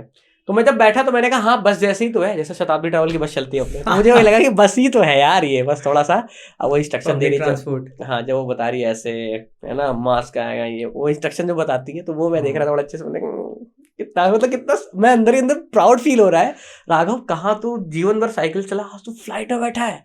तो मैंने कैप्शन भी डाल दिया कि फ्लाइट मैं जानता हूँ, हाँ मैं जानता हूँ कि फ्लाइट में बैठना आजकल के ज़माने में कोई बड़ी बात नहीं, लेकिन जब आपके बचपन के सपनों में से बड़ा रहा हो, है ना, और जब आपको पूरा हो रहा हो, तो ये अपने आप में बड़ी बात होती है। हैशटैग साइकिल से हवाई जहाज तक का सफर, फोटो डाला ये, हाँ ये अभी पड़ी हुई है, ये पड़ी हुई है हाँ इंस्टाग्राम पे। तो मैं एयर हॉस्टेस को देख रहा था, थोड़ा सा मेकअप ज़्यादा किया था उन्होंने, तो अपन के थिएटर वाले ना रियलिटी में ज़्यादा रहते हैं, तो थोड़ा सा वो देख के लग रहा था कि क्या ठीक है, मतलब आपको पता है ना लाइक आफ्टर मेकअप इफेक्ट्स और हाँ आफ्टर इफेक्ट्स, क्योंकि मैं थिएटर में चीजें देख रहा था, यू नो दैट ऑलरेडी। हाँ, और जब मैं कॉलेज में था तो मैंने बताया 70% गर्ल्स एंड 30% बॉयज, तो पीपीएन डिग्री कॉलेज में बहुत नेक्स्ट लेवल की ब्यूटी। मेरे बहुत सारे दोस्त हैं, थोड़ी थोड़ी तो वो नेक्स्ट लेवल की ब्यूटी थी, तो मुझे लगता था हाँ ठीक है, मतलब लेकिन हाँ ये भी था कि भाई एयर हॉस्टेस है तो एयर हॉस्टेस है। तो फनी बात हुई कि मैं ऐसे बगल में बैठा और बस उधर साइड में जब बढ़िया मजे तब आते जब वो रनवे पे दौड़ती है टेक ऑफ के लिए, वो कहते हैं जब वो टेक ऑफ कर रही होती है तब थोड़ा डर लगता है, तब थोड़ा सा तो मुझे लगा ये आज तो बस धूम मैं ही हूँ, तो वो चला। उसके बाद मुझे लग गई टॉयलेट, भाई साहब ये वाला जो थोड़ा सा था। अब मैं सोच रहा हूँ कोई वाला सीन याद आ गया मुझे, बड़े हरामी हो बेटा यार, कानपुर के हैं इतने भी नहीं, लेकिन थोड़ा सा वो मेंस बहुत अच्छे हैं, वाह क्या सीन है, मैन विल बी मैन। तो अब मैं ये हुआ कि टॉयलेट लग गई मुझे यार, फ्लाइट में टॉयलेट कैसे, ट्रेन का तो पता है कि चाचा चप्पल पहनी चलेगा, चाचा आ रहे 2 मिनट ये तो मैं आपको बताऊं, टॉयलेट से आई थिंक जब मैंने फर्स्ट फ्लाइट चलनी चालू करी तो मैं भी डरता था, टॉयलेट कैसे जाऊं यार, और एक तो उठ के ना एग्जैक्टली वो क्या सब देख रहे हैं, जो ये देख रहा है ना पॉडकास्ट, जो व्यू कर रहा होगा ये वो समझ पा रहा होगा जिसकी फर्स्ट टाइम फ्लाइट होगी, वो पक्का उन्हें पता है कि ये टॉयलेट वाला सीन तो ना, वॉशरूम जाने का, एक तो आदमी वैसे ही शर्माता है, उठने में लगता है, और पहले तो ये लगता है कि ज़्यादा 1.5 घंटे की फ्लाइट होती है, हाँ, तो इंसान को ये लगता है कि अगर मैं उठूंगा तो सामने वाले सोचेगा यार इसको मतलब अभी वॉशरूम जाना है, 1.5 घंटे में 1 घंटा, हाँ राइट, शर्म तो वैसे आ जाए। दूसरा ये लगता है कि पहली बार आए हैं हम, कुछ गड़बड़ ना कर दें क्योंकि ऑलरेडी बताया जाता है कि लोगों ने बताया कि बाथरूम लॉक हो जाता है। हाँ, अंदर से ये सब मैंने सुन रखा था भाई। फियर फैक्टर तो मेरे साथ हुआ है वो एक्सपीरियंस, बट अभी आपकी स्टोरी चल रही है तो हम आप पे बात करेंगे। तो हाँ, तो मैं सोच रहा हूँ कि कोई तो जाए तो मैं देखूँ कैसे गया है, फिर कैसे आया है भाई, ये चीज को फॉलो कैसे। तो एक दो लोग जब गए, मैं आधे घंटे बैठा रहा, तो 1 घंटे 45 मिनट की फ्लाइट थी। तो फिर मैं वापस उठा, फिर मैं गया और मैंने अंदर से बंद कर लिया, नॉर्मल सा कर तो लिया, और फिर मैंने बटन दबाया, इतनी तेज आवाज थी मेरी, फट गई। मैंने कहा मैंने कोई गलत बटन दबा दिया क्या, कुछ मैंने नहीं, लीक कर दिया हवा, अब तो हवाई जहाज ढिलमिला जाएगा, ऐसा ऐसा हो जाएगा। मैं जल्दी से खोल के बाहर आ गया, बाहर देखा सब नॉर्मल था। हाँ। तो वो एक अंदर यही डर लगा कि वो अजीब सी आवाजें आई जो गए होंगे फ्लाइट की उसमें, टॉयलेट में। और मेरे दिमाग में और रहता था जो यहाँ से अग रहा है नीचे गिर रहा है, ये नहीं पता था वो स्टोर हो जाता है। फुकरे 3 का सीन याद आ गया, हाँ, आइस क्यूब। तो उस टाइम पर हाँ वही वैसा, बट वो तो मैंने अभी देखा, बट उस टाइम पर ऐसा कुछ। देन मैं फ्लाइट में अपना आराम से आ गया, फिर वो लेकर आई, सर्व नहीं करती हैं, सर्विंग हाँ, फ्राइड सर्विंग। तो मैंने कहा अब फ्लाइट में एक डर ये भी रहता है कि आपको पता होता है फ्लाइट में हर चीज बहुत महंगी है, आप आसमान में हो तो आसमान के ही रेट है उसमें। तो मेरी बेशरम तो थोड़ा मैं था ही, तो sir what do you want, coffee tea cold drink plan. मैंने कहा कितने की है, फ्री में है। मैंने पहले फ्री है, नो सर इट्स प्राइस है इसका। मैंने कहा आई थिंक फ्री से अच्छा वर्ड कॉम्प्लीमेंटरी है। तो ये ओवरऑल एक्सपीरियंस था, क्योंकि एक ओशो ने एक बात कही थी कि किसी चीज़ की आपको बहुत ज़्यादा तलब लग रही हो तो आप उस चीज़ के साथ हो जाओ, बहुत ज़्यादा उसको उपयोग कर लो, उसको वो कर लो आप। ओशो ने बहुत कुछ कहा है। हाँ, लेकिन मैं हर चीज़ नहीं फॉलो करी, कुछ कुछ चीज़ें फॉलो करी हैं जैसे। तो फिर मैं वहाँ पहुँच गया, तो 1.5 महीने मैंने वहाँ पे फिर मैंने काम शुरू कर दिया। तो राइटिंग छोड़ के मैं सारे काम करता था। बैंगलोर आ गया मैं। यार, इन बैंगलोर। अच्छा, मैं जब बैंगलोर पहुंचा तो मुझे पता चला कंपनी जो स्टार्टअप है वो डाउनफॉल में है, उसको फंडिंग नहीं मिली है, और अभी कुछ टाइम में शायद ही बंद हो रहा है, लोग फायर हो रहे हैं। मैं लास्ट एम्प्लॉय था जो हायर हुआ था गलती से। एक दिन की अगर मैंने डिले करी होती तो शायद कहते बेटा तुम बॉम्बे ही रहो, अभी मत आओ। लेकिन चीज़ें कैसे कनेक्टेड होती वो मैं लास्ट में कनेक्ट करूंगा आपसे वापस। तो मैंने वहाँ पे 1.5 महीने काम किया खाली। 1.5 महीने में क्या, वही शूट जो थे उनके बचे हुए थे प्रोजेक्ट्स, वो सब निपट रहे थे। तो मैं कभी लाइट पकड़ रहा हूँ, कभी। वैसे वेब सीरीज कौन सी थी वो? मुझे नाम भी नहीं याद है, लीला करके थी या MX प्लेयर पे आई हुई थी वो सीरीज। तो मैं जैसे आपने स्टेज सेटअप किया है तो मैं इस तरीके से सेटअप करता था, चीज़ें उठा के लाता था। तो मेरे दोस्त को बड़ा खराब लगता था कि अरे थिएटर का आर्टिस्ट है, इसको एक्ट करने का मौका नहीं मिल रहा है, जबकि ऐसा एक्ट करने लायक मतलब मेरे लिए कुछ ऐसा था नहीं, ऑलरेडी सारे करेक्टर सेट हो चुके थे।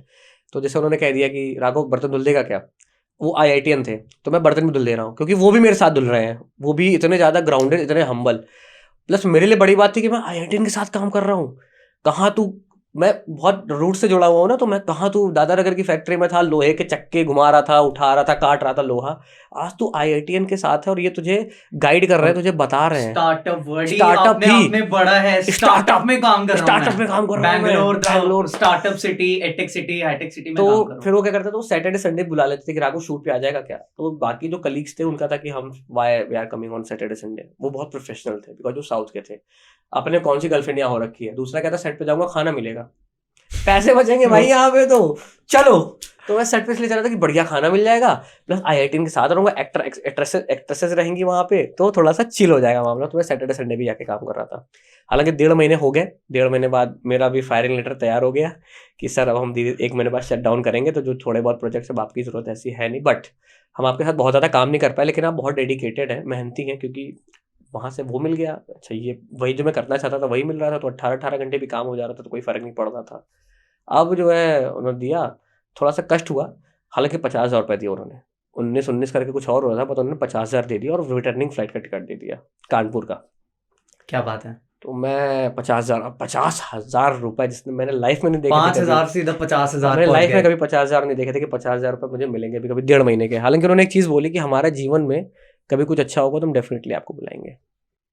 और ये यहाँ पे ये चीज़ मैं वापस लेके आ रहा हूँ, बिकॉज यू सेट मैं जो काम कर रहा था 2012, 13, 14 तक, 19 तक मैंने काम किया, बट मुझे पैसे नहीं बन रहे थे। एंड उसी काम से you made 50,000 in a 1 month ही बोलूँगा मैं उसको, 1 महीने में 50,000 2019 में।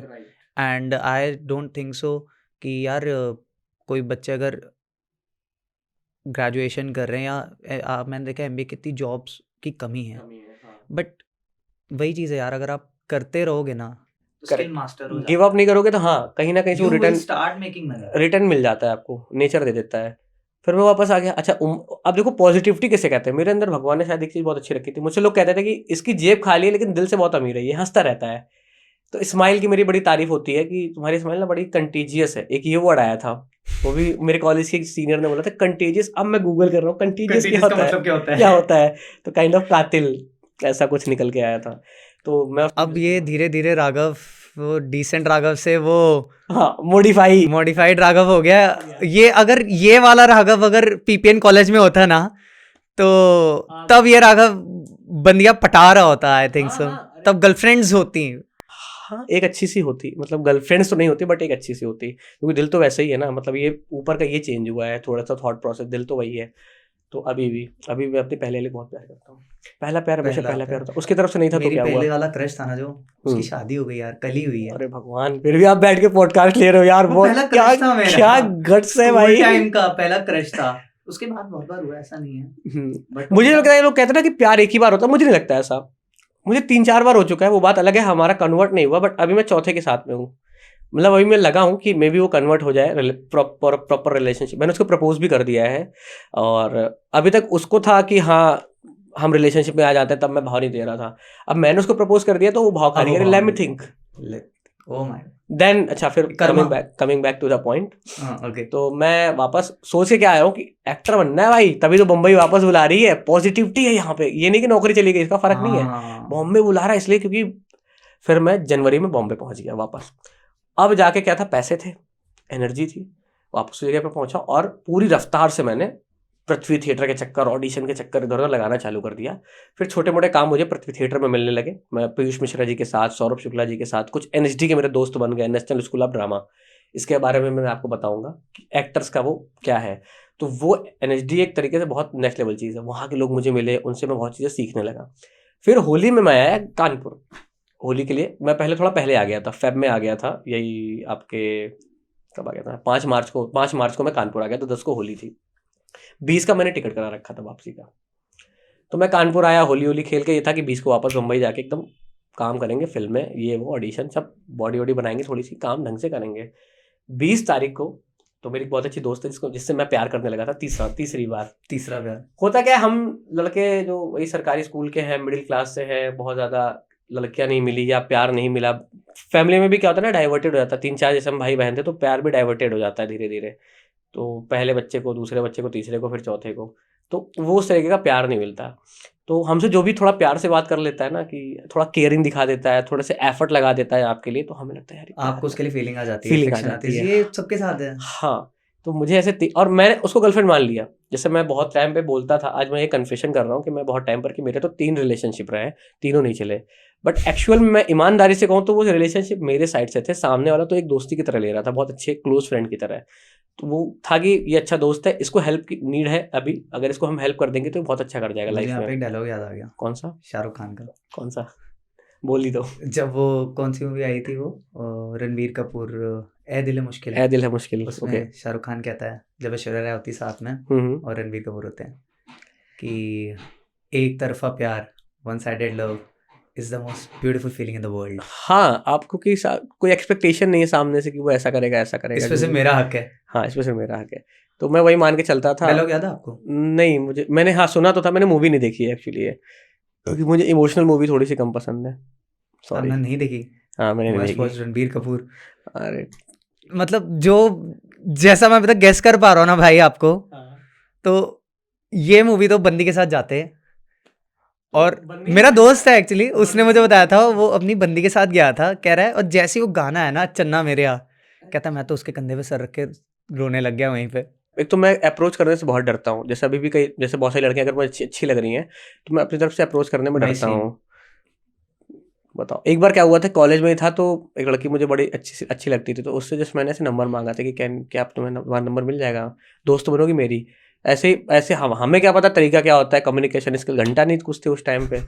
तो कहती, यू शक्ल देखिए अपनी, बंदर ऐसी शक्ल, इधर से उधर उछलता रहता है फुटबॉल की तरह, है ना, तुम्हारी औकात क्या है, मुझसे नंबर मांग रहा है।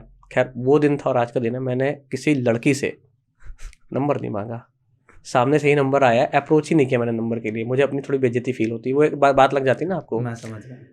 तो यार उसके बाद वो जिससे मुझे प्यार हुआ था उसकी मैं सारी बातें मानता था। तो मैं उससे मिलने गया कि कल मेरी ट्रेन है यार, मैं आज मिल लेता हूँ तुमसे। जब मैं उससे मिलने गया तो बोलती यार राघव कोविड बहुत तेज चल रहा है, मत जाओ। ऐसा उसने, मत जाओ ना यार। तो मैंने कहा है अच्छा, मैं टिकट करा चुका, बॉम्बे की टिकट मिलती नहीं यार जल्दी ट्रेन की, खास तौर से। हाँ। तो मैंने कहा यार ये कह रही है ना, कुछ तो बात होगी। ये मतलब ये फैक्टर बड़ा रहा है मेरे साथ। ये अगर कह रहा है यार कुछ तो बात प्यार होगी। से बोला उसने, और इतने प्यार से बोला कि मत जाओ। एक मेरा फ्रेंड प्रांजल, दोनों ने बोला था। उसने बोला, प्रांजल नहीं बोला। प्रांजल ने अरे कोई नहीं यार ठीक है, दोस्त का चलता है। हाँ दोस्त का नहीं, उसने कह दिया कि मत जाओ। तो मैंने कहा अच्छा। तो मैंने घर बोला ट्रेन कैंसिल हो गई है। अच्छा मेरे घर वाले अभी नहीं भी गए। बटन वाले फ़ोन चलाते हैं, तो मैं नहीं गया। 22 को लगा जनता कर्फ्यू, और उसका 23 से लॉकडाउन। 23 मार्च के बाद से दुनिया ही पलट गई। याद होगा कोविड का टाइम, जब लॉकडाउन लगा पूरे 3 महीने का, मार्च 2020 मार्च, वही 22 मार्च 23 मार्च, मुझे डेट एक एक याद है कैसे। Complete lockdown. Complete lockdown. अब लोग भड़बड़ाए बॉम्बे से आ रहे हैं। फिर मैंने कहा उस देवी के, मैं जैसे लॉकडाउन खत्म होगा मैं चरण छूंगा उसके, जिसने मुझे रोक लिया जाने के लिए। कुछ कुछ चीज़ें होती हैं, पता चल जाती हैं। यू नो डेस्टिनी कैसे आपको, आई थिंक आपका लक बहुत यहाँ पे प्ले कर रहा था रोल। अच्छा, हाँ, मैं God has helped you a lot. हाँ, मुझको लोग कहते हैं तुम बहुत किस्मत, बहुत लकी हो तुम। I am the luckiest person ever born. I have seen people on the highway, मतलब एक गांव से दूसरे गांव पैदल चल के आ रहे हैं। पहले से ही आपको उसने रोक लिया, मतलब बंदी ने आवाज लगाई हाँ कि राघव मत जा, मत जा, प्यार प्यार पुकार रहा है, पुकारा, मत जाओ। और राघव रुक गया। करेक्ट। राघव रुक गया। तो उसके बाद क्या हुआ कि वही मैं वीडियो बना रहा था, तो एक भैया थे वो मतलब उन्होंने हमको बोला यार राघव खाना सब बांट रहा है, पानी कोई नहीं बांट रहा है। और जो रोड साइड के लोग हैं ये कहाँ पे पानी पीते थे, गुरुद्वारा नलकूप या जो रोड साइड पे मंदिर मस्जिद गुरुद्वारे में जो लगे हुए थे वो सब बंद कर दिए गए थे कि संक्रमण न फैल जाए। तो हम उनके साथ एक बार निकले, मैंने उनको भी 2-3 दिन टरकाया, जैसे मैंने आपको टरकाया था कि मैं नहीं आ पाऊंगा ये वो। तो मेरी आदत है, अरे सॉरी। तो अभी बोला फिर बुरा लगा मुझे। अरे यार अब रहने दो, चाय पी लो। तो मुझे ये है मेरे साथ एक प्रॉब्लम कि अगर कोई काम कराना है या किसी चीज़ के लिए तो मुझे बार बार थोड़ा 2-4 बार पिंच करोगे तो मैं आ जाऊँगा उस काम के लिए। तो मैं उनके साथ एक बार गया तो मैंने वाकई में देखा कितनी दिक्कत है लोगों को। तो मैंने उनके साथ पानी बांटना चालू कर दिया। तो लोगों ने थोड़ा बहुत सिर्फ पैसा देना चालू कर दिया कि हमारी तरफ से इतनी बोरी बंटवा देना, इतने इतने पैकेट बंटवा देना। पहले हमने ये किया था कि हम लोगों से खाली बोतल लेकर उस पर पानी रिफिल करके भेज रहे थे, लेकिन एक टाइम के बाद बोतलें खत्म हो गई तो हमने पानी के पाउच डिस्ट्रीब्यूट करना चालू कर दिया। इसमें हमारे साथ जुड़ी मॉमी गंगा किनारे वाली संजीवनी दीदी। अच्छा, तो डॉक्टर हाँ, संजीवनी शर्मा। डॉक्टर संजीवनी शर्मा मेरी बड़ी बहन है, वो बहुत राखी ब्रदर हूँ मैं उनका।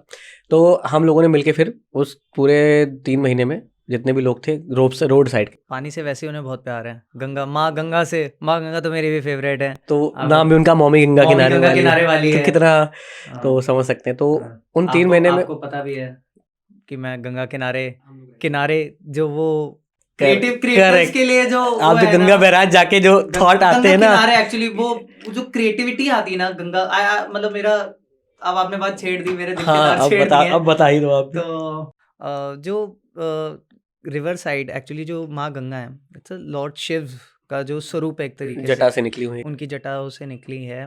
और creators, he is the creator, lord Shiv is the creator and destroyer जो बोलते हैं उन्हें, महाकाल।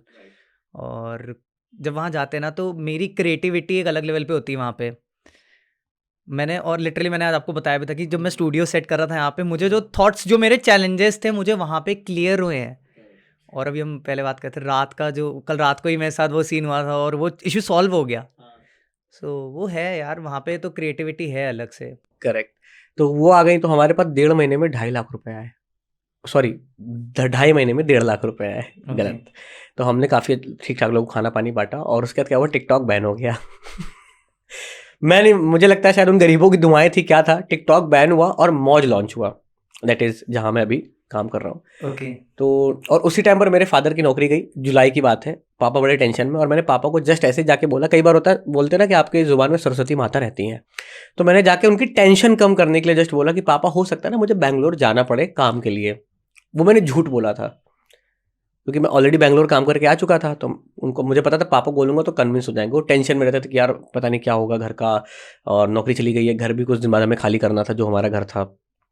तो मैंने ऐसे जाके पापा को बोल दिया कि पापा यार ऐसा ऐसा सीन है, नौकरी हो सकता है मुझे जाना पड़े। तो पापा को थोड़ा सा अच्छा लगा कि हाँ हो सकता है 1.5-2 महीने में चला जाएगा। अब क्या हुआ कि मैं इधर जोमेटो वाला कि जोमेटो डिलीवरी बॉय बन जाता हूँ, क्योंकि बम्बई जा नहीं सकता हूँ, कोविड से बुरा हाल, सबसे ज़्यादा बॉम्बे अफेक्ट हुआ था, तो बैंगलोर भी नहीं जा सकता हूँ, तो कुछ समझ में नहीं आ रहा था क्या करना है, तो डिलीवरी वाला काम सबसे बढ़िया चल रहा था, मैंने कहा डिलीवरी बॉय बन जाता हूँ। उतने में क्या होता है कि जिस दिन मुझे गाड़ी मैंने दोस्त से ले ली, पर्चे साइन कर दिए, 11,000 रुपये समथिंग कुछ सैलरी का था उसमें, और जो भी बने ऊपर से आपको जो होता है, क्या होता है, बोनस समथिंग लाइक कमीशन। तो अब मैंने भर दिया। उस दिन मेरे पास कॉल आता है एक कि हाय राघव, क्या कर रहे हो आजकल? तो मैंने कहा मैं भैया जोमेटो का काम आज से शुरू कर। पागल है, नौकरी करेगा? मैंने कहा बोल कौन रहा है? तो बोलते हैं मैं नवीन बोल रहा हूँ। तो वो हमारे पुरानी कंपनी के सीईओ, गॉडफादर 2 नहीं गॉडफादर कहाँ कह सकते हैं उन लोग, हाँ 3। तो कहा नौकरी करेगा? अब मैं एकदम रो पड़ा, मैंने कहा भैया बड़ी ज़रूरत है भैया, बहुत ज़्यादा। मतलब एकदम फट गया मैं पूरी तरह से कि घर में दिक्कत बहुत ज़्यादा हो गई थी, तो हमने यही ऑप्शन है, तो हमने कहा दे दो बस, नौकरी दे दो। मैं एकदम रो पड़ा उनके सामने, कहते हैं पागल है, सीवी भेज। अच्छा सीवी में मेरे क्या, ये तो थिएटर था और 1.5 महीने मैंने उनके क्या काम किया था। मैंने कहा यही है, कह रहे तू दे दे, मैं देख लेता हूँ। और मेरा कोई रिटर्न नहीं हुआ, मैं आज ये बात एक्सेप्ट कर रहा हूँ यहाँ पे, मेरा कोई रिटर्न नहीं हुआ। मेरा इंटरव्यू हुआ 2 घंटे का, वॉक इन, 2 लोगों ने इंटरव्यू उस पर गूगल मीट पे हुआ था, और 1.5 घंटे तो मेरा उन्होंने थिएटर से ही पूछा कि आप इस सिटी में गए तो यहाँ के लोगों को कैसा वीडियो पसंद है, कैसा। अच्छा मैं क्योंकि इंस्टाग्राम पर वीडियो बना ही रहा था, कानपुर वाला राघव के नाम से चीज़ें चली रही थी मेरी लाइफ में, तो मुझे कंटेंट का जो आप जैसे आप बोलो ना, कंटेंट का क्या वैल्यू है, कंटेंट इज़ द बॉस, और जो चीज़ें हम डिस्कस कर ही रहे थे उस समय, तो कंटेंट का आइडिया थोड़ा थोड़ा था कि किस शहर के लोगों को क्या चीज़ें देखनी पसंद है, क्योंकि मैं बॉम्बे भी होकर आ गया, थिएटर से मैंने ट्रैवल बहुत सारा किया हुआ था, तो थोड़ा थोड़ा आइडिया था कि गाँव के लोग क्या देख रहे हैं, शहर के लोग, कानपुर वाले क्या देख रहे हैं, बैंगलोर वाले क्या देख रहे हैं, तो मैंने उनको बताया। देन सेकंड फिर जो दूसरा फिर एचआर राउंड था, तो वो हमसे फिर कहती हैं, अच्छा वो सब हो गया 2 घंटे के इंटरव्यू में, बढ़िया बढ़िया उन्होंने यही सारी कंटेंट से रिलेटेड चीज़ें पूछी, और थिएटर के एक्सपीरियंस से पूछे कि कहाँ पे क्या क्या किया तुमने, इस समय क्या था, इस समय क्या था, इस समय क्या था, रेडियो में क्या कैसे किया, एंकरिंग में क्या करते हो, वो सब नॉर्मल जैसे हम आप बातचीत कर रहे हैं वैसे इंटरव्यू लिया था। तो मैंने कहा इंटरव्यू ऐसे होता है। हो गया, अगले दिन एचआर राउंड हुआ, तो सब होने के बाद बोलती सैलरी कितनी लोगे? तो वहाँ तो 19,000 थी, लेकिन मैं यहाँ पे ये डर रहा था कि ज़्यादा बोली तो कहीं मना ना कर दे, और नौकरी की बड़ी ज़रूरत, और शेयर चैट पेरेंट कंपनी है मौज की, तो ये मेरी ड्रीम कंपनी थी, क्योंकि वीडियो वाले काम था, तो मैंने कहा इसी में नौकरी मिल जाएगी तो क्या दिक्कत है। मैं टिकटॉक में नौकरी करना चाह रहा था, मैं आपको सही बताऊँ तो, बाइट डांस, लेकिन वही था कि जहाँ लिखा था उसमें, लेकिन वो राइवल भी आता टकाटक, हाँ वो MX का ही जो हम लोगों ने, हमारे मौज ने खरीद लिया, एक्वायर कर लिया। तो टिकटॉक का ही था कि वो वीडियो बहुत तेज चल रहा था, और उस समय इंडियन ऐप्स इतने ज़्यादा बढ़िया चल नहीं रहे थे, तो हमको लग रहा था उसी में हो जाए, लेकिन हुआ नहीं। तो फिर उन्होंने एचआर राउंड में मैंने 15,000 सैलरी बोली उनको कि 15,000 देना। कहते इतनी कम क्यों बोल रहे हो? मैंने कहा मैं दिहाड़ी मजदूर हूँ। बहुत अच्छा, मैं ईमानदार बढ़ा रहा हूँ, जो होता है मैं बोल देता हूँ, ये नहीं कि थोड़ा मैं ऐसे दिखाऊँ। तो बोलती हैं कि 25 से ऊपर थोड़ा दे तो चलेगा क्या? 25-30 के बीच में। अरे मतलब कम बोली और वहां से ज्यादा आ रही है, ज़्यादा आ रही है। ये चीज़ मैं देख रहा हूँ कि जो ऑनेस्टी होती है ना, लोग कहते हैं कि बार्गेन लोग जब करते हैं, बार्गेनिंग स्किल्स भी बोला जाता है कि आप ना बताओ कि हमें वहाँ तो इतने का मिल रहा है, यहाँ तो इतने का मिल रहा है। मैंने कभी कभार देखा कि व्हेन यू आर ऑनेस्ट ना, it does not matter, automatic आपको ना, ठीक है मैं सोचूंगा शायद 10 में से 2 बार आप जीतोगे चालाकी से, क्लेवरनेस से, but honesty is the main thing. Honest रहोगे ना, वो लाइफ लॉन्ग आपके लिए लास्ट करेगा, बिकॉज आपको ये नहीं पता सामने वाले को शायद सब कुछ पता होगा। हाँ वो बहुत सारे इंटरव्यू कर चुका है, वो आपकी बॉडी लैंग्वेज पर्सनैलिटी से ही समझ जाते हैं कि हाँ भाई इसके दिमाग में क्या चल रहा है, वैसे थोड़ी बैठा है 4 बन के। तो उन्होंने पूछा, मैं बड़ा खुश, मैंने कहा अरे मैम, फिर मैं रोने लगा कि अरे आप रो क्यों रहे हैं, परेशान हो तो ये। और फिर बोली 20,000 ऑफिस सेटअप के लिए मिलेगा, आपको लैपटॉप मिलेगा, 250 जोमेटो कूपन मिलेगा। तो लाइफ ऐसे एकदम पलट गई कोविड के टाइम पर जब लोगों की जॉब्स जा रही थी। तो ये इनकी स्ट्रैटेजी थी मौज वालों की क्या, कि हायर करने की, ब्रेक करने के ऐसा था कि इनको टिकटॉक बैन हुआ, ये लोग नए नए आए, तो ये था मार्केट बहुत हमको जल्दी से एक्सपेंड करना है, ये मतलब इनकी स्ट्रैटेजी थी। तो बहुत जल्दी, हाँ, तो इसलिए ज़्यादा एम्प्लॉय की नीड थी, तो इन्होंने हमारी पुरानी कंपनी को एक्वायर किया था, इसकी वजह से हम एम्प्लॉय मौज में आ गए थे। उस समय मुझे कंप्यूटर का सी नहीं आता था, 1 महीने मैंने मोबाइल से काम किया अपने, फिर जब लगा कि नहीं कंप्यूटर सीखना है, तो मेरे कलीग्स बहुत अच्छे थे, उन्होंने मुझे 6 महीने में ट्रेन कर दिया कंप्यूटर सिखा के। फिर पूरे आज मुझे 3.5 साल हो गए मौज में। फिर मैंने पापा को ऑफर लेटर दिया, पापा एकदम खुश, पहली बार उनके हाथ में से 20,000 रुपये ऐसे रखे मैंने। तो होता ना कि पापा बाप आराम करो, मैं वो जो एक मिडिल क्लास का जा रही हैं and you got a job, वो भी अच्छी सैलरी जो आप कम में एक्सपेक्ट कर रहे थे, वो ज़्यादा आपको ज़्यादा दे रहे हैं। तो मैं मानता हूँ कि जो मैंने गरीबों को खाना खिलाया था कहीं ना कहीं वो रिफ्लेक्ट होके ये ऐसे मुझे मिला।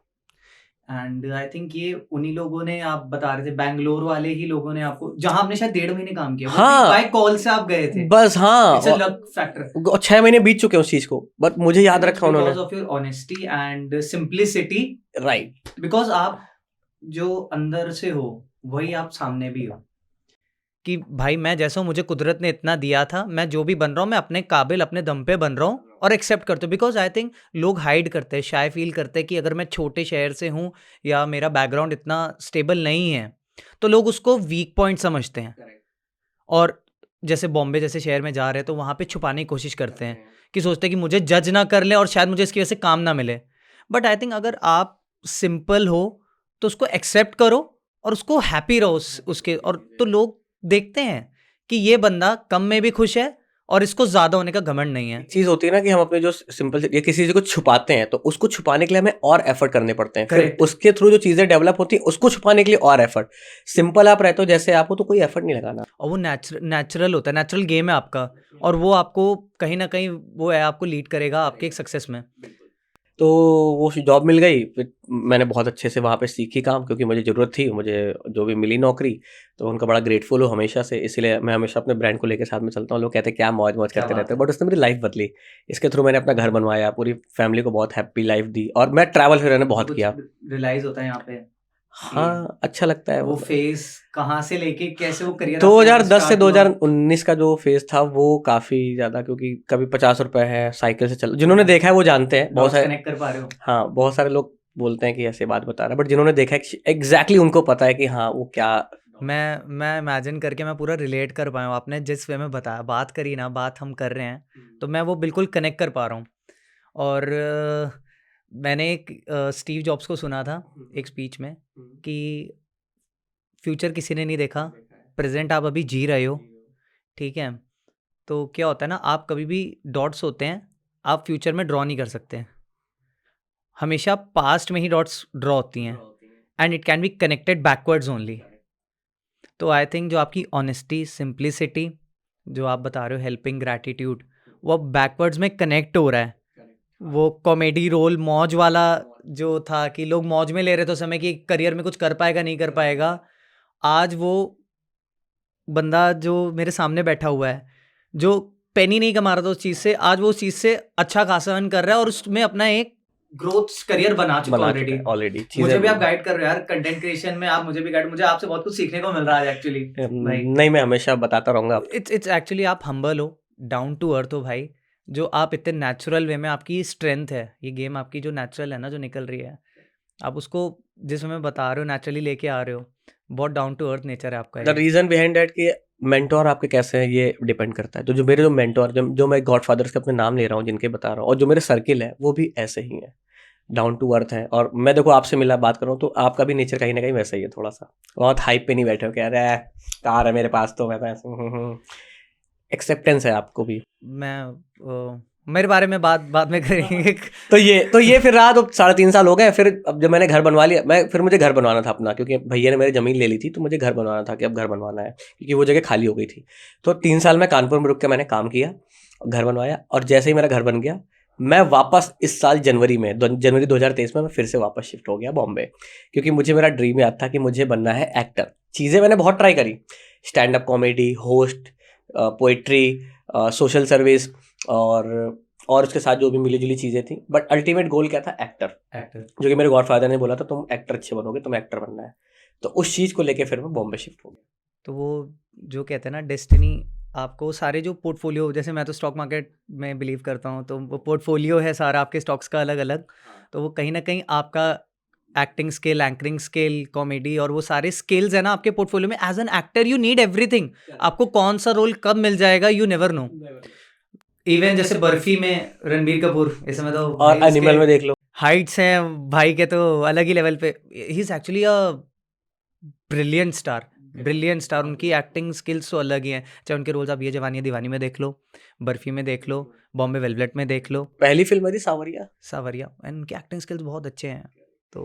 तो और एक चीज़ यहाँ पे मैं और सीखी कि अगर आप जो एफर्ट लगाते हो, अगर वो ईमानदारी से हैं, तो नेचर ना उसका डबल देता है आपको।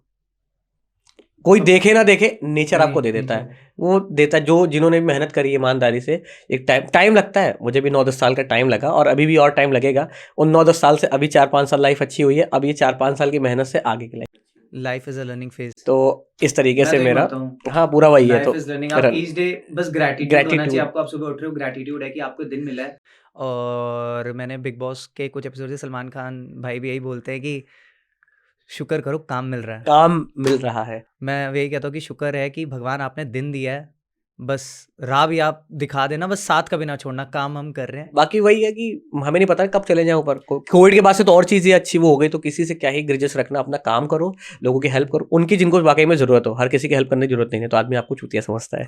तो उनकी हेल्प करो जिसकी आपको वाकई में ज़रूरत हो, और पहले अपनी हेल्प करो फिर दूसरों की हेल्प करो, क्योंकि पहले आप जिस चीज़ से फुलफिल होगे तब आप जाके हेल्प कर पाओगे। अब मैं वो बता देता हूँ इंडिगो आपको। की एयर होस्टेस का असर हो रहा है कि पहले अपना मास्क खुद लगाएं, हाँ, उसके बाद बगल बगल का, बाद में आप बगल वाले की मदद करें। उसके बाद मैं काफ़ी 4-5 मिनट फ्लाइट पे बैठा, बढ़िया रहा, मज़ेदार सीन। तो मैं बता था क्या, हम उसमें लॉ ऑफ अट्रैक्शन मैनिफेस्टिंग की बात जो कर रहे थे, मैंने हाँ। अब यहाँ पर देखो, मैनिफेस्टिंग मैंने 5-6 चीज़ों की करी जो हो गई। मुझे लड़कियाँ बहुत सारी दोस्त चाहिए थी, जीवन में है, थोड़ा पॉपुलर होना था, थोड़ा सा वैसे मैनिफेस्टिंग मैंने इमेजिनेशन ही किया। पैसे थोड़े बहुत चाहिए थे, फिर पैसे पे आया, तो पैसा 2020 के बाद पैसा भी हो गया। और बॉम्बे में रहना है, कुछ करना है, बॉम्बे भी चला गया, सारी चीज़ें तो जैसा मैं चाह रहा था वैसा मैनिफेस्टिंग के साथ चीज़ें हो गई। पॉजिटिविटी के साथ एफर्ट लगा के करेंगे तो सब हो जाएगा। हम कुछ बात कर रहे थे यहाँ पे थिएटर्स की और फिल्म एक्टर्स के बारे में बात करी। हाँ, बॉम्बे के कुछ किस्से बताओ यार। आप बॉम्बे में आप रहे हो, सब एक्चुअली लोग जो होते हैं, जैसे मान लो कोई भी बॉम्बे काम करने जा रहा है, it's not only about the film industry कि जो एक्टिंग में जा रहा है उसी को क्रेज होता है। तो बॉम्बे को वैसे भी सपनों की नगरी बोला जाता है, माया नगरी। माया नगरी है। तो लोग जाते हैं तो लोग बड़ा फैसिनेट होते हैं, अमिताभ बच्चन सर का घर देखेंगे, शाहरुख खान सर का मन्नत मन्नत के सामने फ़ोटो खिंचाएंगे, और बड़े बड़े सेलिब्रिटीज़ दिखते हैं, स्टार्स दिखते हैं। तो कुछ कुछ ऐसे कुछ किस्से बताओ भाई कि बड़े स्टार्स के साथ आप मिले, कैसा रहा, कुछ मज़ेदार कुछ भी। मैं बेसिकली बहुत बड़े स्टार से तो नहीं, बट थिएटर के लोगों से मिला हूँ, जो थिएटर में जो नेशनल क्लब ड्रामा के प्रोमिनेंट लोग हैं, जैसे पीयूष मिश्रा सर से, सौरभ शुक्ला सर से मैंने बताया आपको। तो ये लोग बड़े ऐसा बहुत ग्राउंडेड है, मतलब हमको यहाँ से दिखता है, जैसे कानपुर में कोई टीवी का भी सेलेब आ जाता है तो आदमी टूट पड़ता है कि अरे इस सीरियल में काम कर। वहाँ पे आपके फ्लैट के बगल में वो स्टार रह रहा होगा और आपको पता भी नहीं चलेगा, आपको कोई मतलब भी नहीं होगा। जैसे मैं जहाँ पे रहता हूँ, बगल वाली बिल्डिंग में संजय मिश्रा जी रहते हैं, आराम से बातें करो आप उनके साथ, संजय मिश्रा जी के साथ। राघवेंद्र, कैसा है कानपुर का माहौल?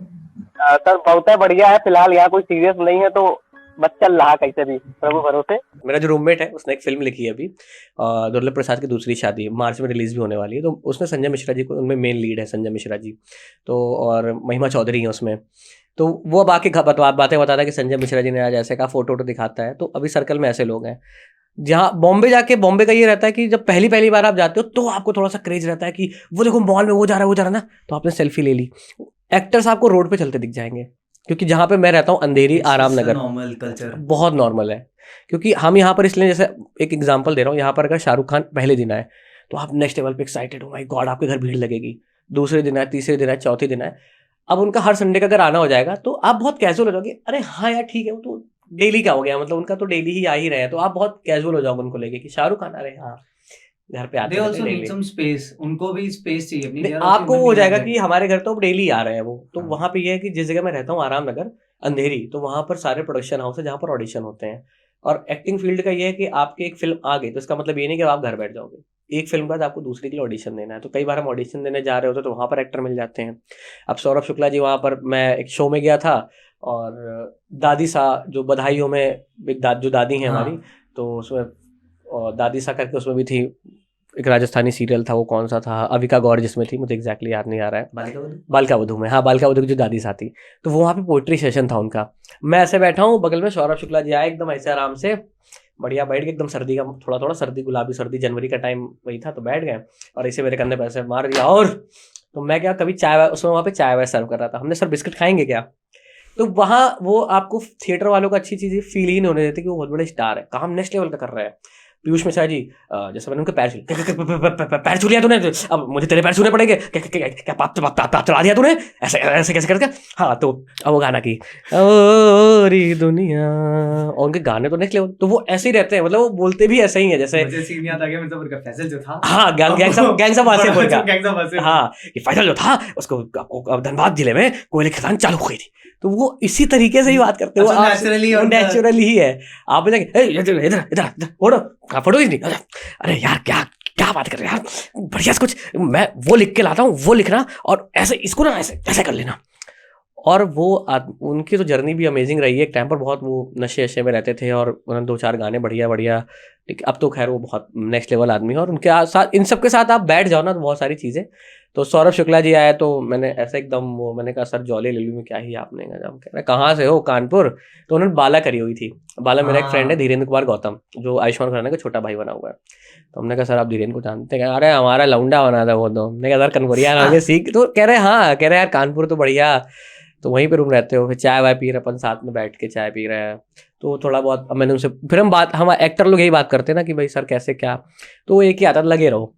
तो मुंबई का यही है कि सारे सब जितने थिएटर वाले हैं वो बहुत ग्राउंडेड रहते हैं और इतना कोई क्रेज़ रहता नहीं है। कोई बड़ा स्टार जब आ रहा होता है तो थोड़ा सा, बट उनसे भी आप इजीली मिल सकते हो। जैसे मामी फेस्टिवल हो रहा है, जियो फेस्टिवल, जियो film Mumbai film festival, Dainik Jagran film festival, तो इन सब में वो इजीली एक्टर्स मिल जाते हैं। और प्लस क्या है, बॉम्बे में इतनी फास्ट लाइफ है तो किसी के पास इतना टाइम है नहीं।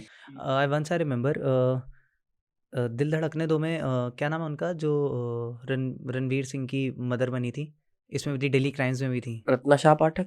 नहीं, अरे डेली क्राइम्स में भी वो थी, पुलिस इंस्पेक्टर बनी हुई हैं। और दिल धड़कने दो मूवी देखी है, रणवीर सिंह अनिल कपूर वाली?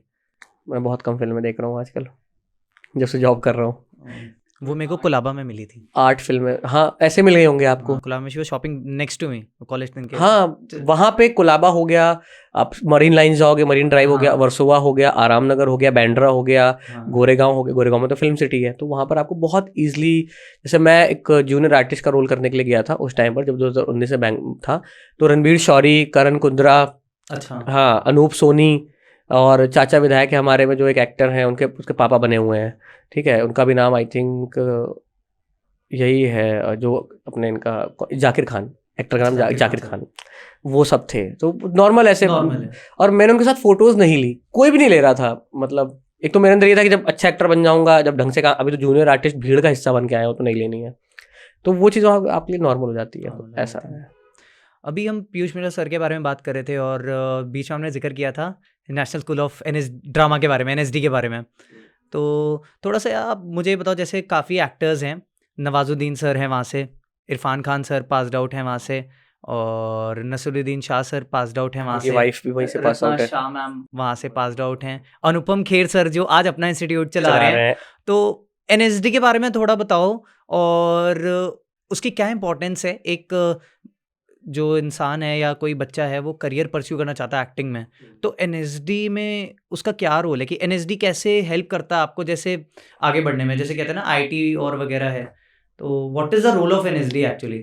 NSD इज लाइक एक्टर्स के लिए मक्का मदीना बोल सकते हैं उसे। मतलब जैसे IIT बीटेक वालों के लिए, जो इंजीनियरिंग में जाना उनके लिए IIT है, मैनेजमेंट में जाना उनके लिए MBA होता है, तो ऐसे एक्टर्स के लिए नेशनल स्कूल ऑफ ड्रामा है। NSD is the finest institute of acting in India. तो उसमें आप जैसे आपने नाम भी गिना है, तो आप देखोगे जो नेक्स्ट लेवल एक्टिंग कर रहा है इस टाइम पर, नवाजुद्दीन सिद्दीकी हो गया, इरफान साहब थे हमारे, नसरुद्दीन शाह, जितने भी हैं ये सब, पंकज त्रिपाठी सर, तो इनकी एक्टिंग ही अलग लेवल पर होती है। तो ये नेशनल स्कूल ऑफ ड्रामा से ही पास आउट है। वहाँ पर प्रॉपर एक्टिंग सिखाई जाती है। एक्टिंग के साथ साथ बहुत सारी चीज़ें मैं आपको बता देता हूँ। मैंने क्योंकि 2 बार NSD का एग्ज़ाम दिया है, तो जो परस्यू करना चाहते हैं या NSD का एग्ज़ाम देना चाहते हैं या एक्टिंग में करना चाहते हैं, तो सबसे पहले तो यही है कि वो पहले अपने शहर से शुरुआत करें, थिएटर पता करें कहाँ पर है, और 1 से 2 साल वहाँ पर थिएटर करें। क्योंकि NSD में अप्लाई करने के लिए आपका कम से कम 6 नाटकों में अभिनय और 6 नाटकों में बैक स्टेज, तो ये दोनों ऐसे काउंट हो सकते हैं। 6 नाटकों में आपने अभिनय भी किया है तो आप सेम डायरेक्टर से 6 नाटकों के, उसी नाटकों के बैक स्टेज का भी आप सर्टिफिकेट, क्योंकि आपको अगर आप कोई नाटक कर रहे हैं तो आप सिर्फ अभिनय नहीं कर रहे हो, तो आप नाटक के बाद आप स्टेज भी देख रहे हो, तो आपको उसमें गाना भी है, डांस भी करना है, बहुत सारी चीज़ें होती है। तो 6 नाटकों में अभिनय, 6 नाटकों में बैक स्टेज, प्लस जिस शहर में आप रह रहे हो वहाँ के 3 थिएटर प्रोमिनेंट, जो थिएटर में बड़ा नाम है, उनके सिग्नेचर आपको चाहिए होते हैं, उनका रिकमेंडेशन लेटर। अप्लाई करने का 50 से 100 रुपये है। मैंने जब किया था 2016-17 में, तब 50 रुपये था। वो अप्लाई करने के बाद आपका सिलेक्शन होता है। आपका पहला वही आपका सिलेक्शन प्रोसेस, वो फॉर्म है जो आपने फॉर्म फिल किया है, उसमें आपका नाटक और नाटक के सर्टिफिकेट देखे जाते हैं। फिर आपको एग्जाम के लिए एडमिट कार्ड आता है। उस एडमिट कार्ड के साथ उनका एक PDF होता है जिसमें पूरा वो रहता है, मटेरियल रहता है कि आपको इसकी तैयारी करके आनी है, जिसमें आप कुछ नाटक होते हैं, कुछ पोइट्री होती है, कुछ डायलॉग्स होते हैं, ये आपको प्रिपेयर करके जाना होता है। वहाँ पहुँचने के बाद रिटर्न होता है, एक डेट आ जाती है। लखनऊ और दिल्ली में पेपर होते हैं इसके। दिल्ली में ही नेशनल स्कूल ऑफ ड्रामा है, और इसके अलावा अब सब सेंटर्स भी बन गए हैं अलग अलग स्टेट में, ताकि क्योंकि पहले सिर्फ 26 सीटें थी और पूरे ऑल ओवर इंडिया में, और स्टूडेंट की संख्या ज़्यादा थी, तो अभी स्टेट वाइज बना दिया है। MP में है, जम्मू में है आई थिंक, और नॉर्थ ईस्ट में है, अलग अलग जगहों पर है। तो पहले फिर आपको रिटर्न होता है। तो रिटर्न में 2 पैटर्न होते हैं, एक हिंदी और इंग्लिश। आपकी भाषा पर पकड़ कितनी अच्छी है ये जानने के लिए।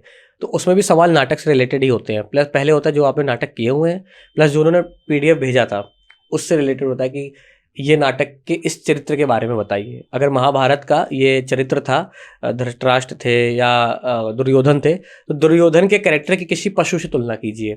इस तरीके के विश्लेषक जो बहुत ही क्रिटिकल क्वेश्चंस, ताकि आपका वो देखते हैं कि आप किस तरीके के आंसर दे पा रहे हो, आपकी क्रिएटिव थिंकिंग कितनी अच्छी है।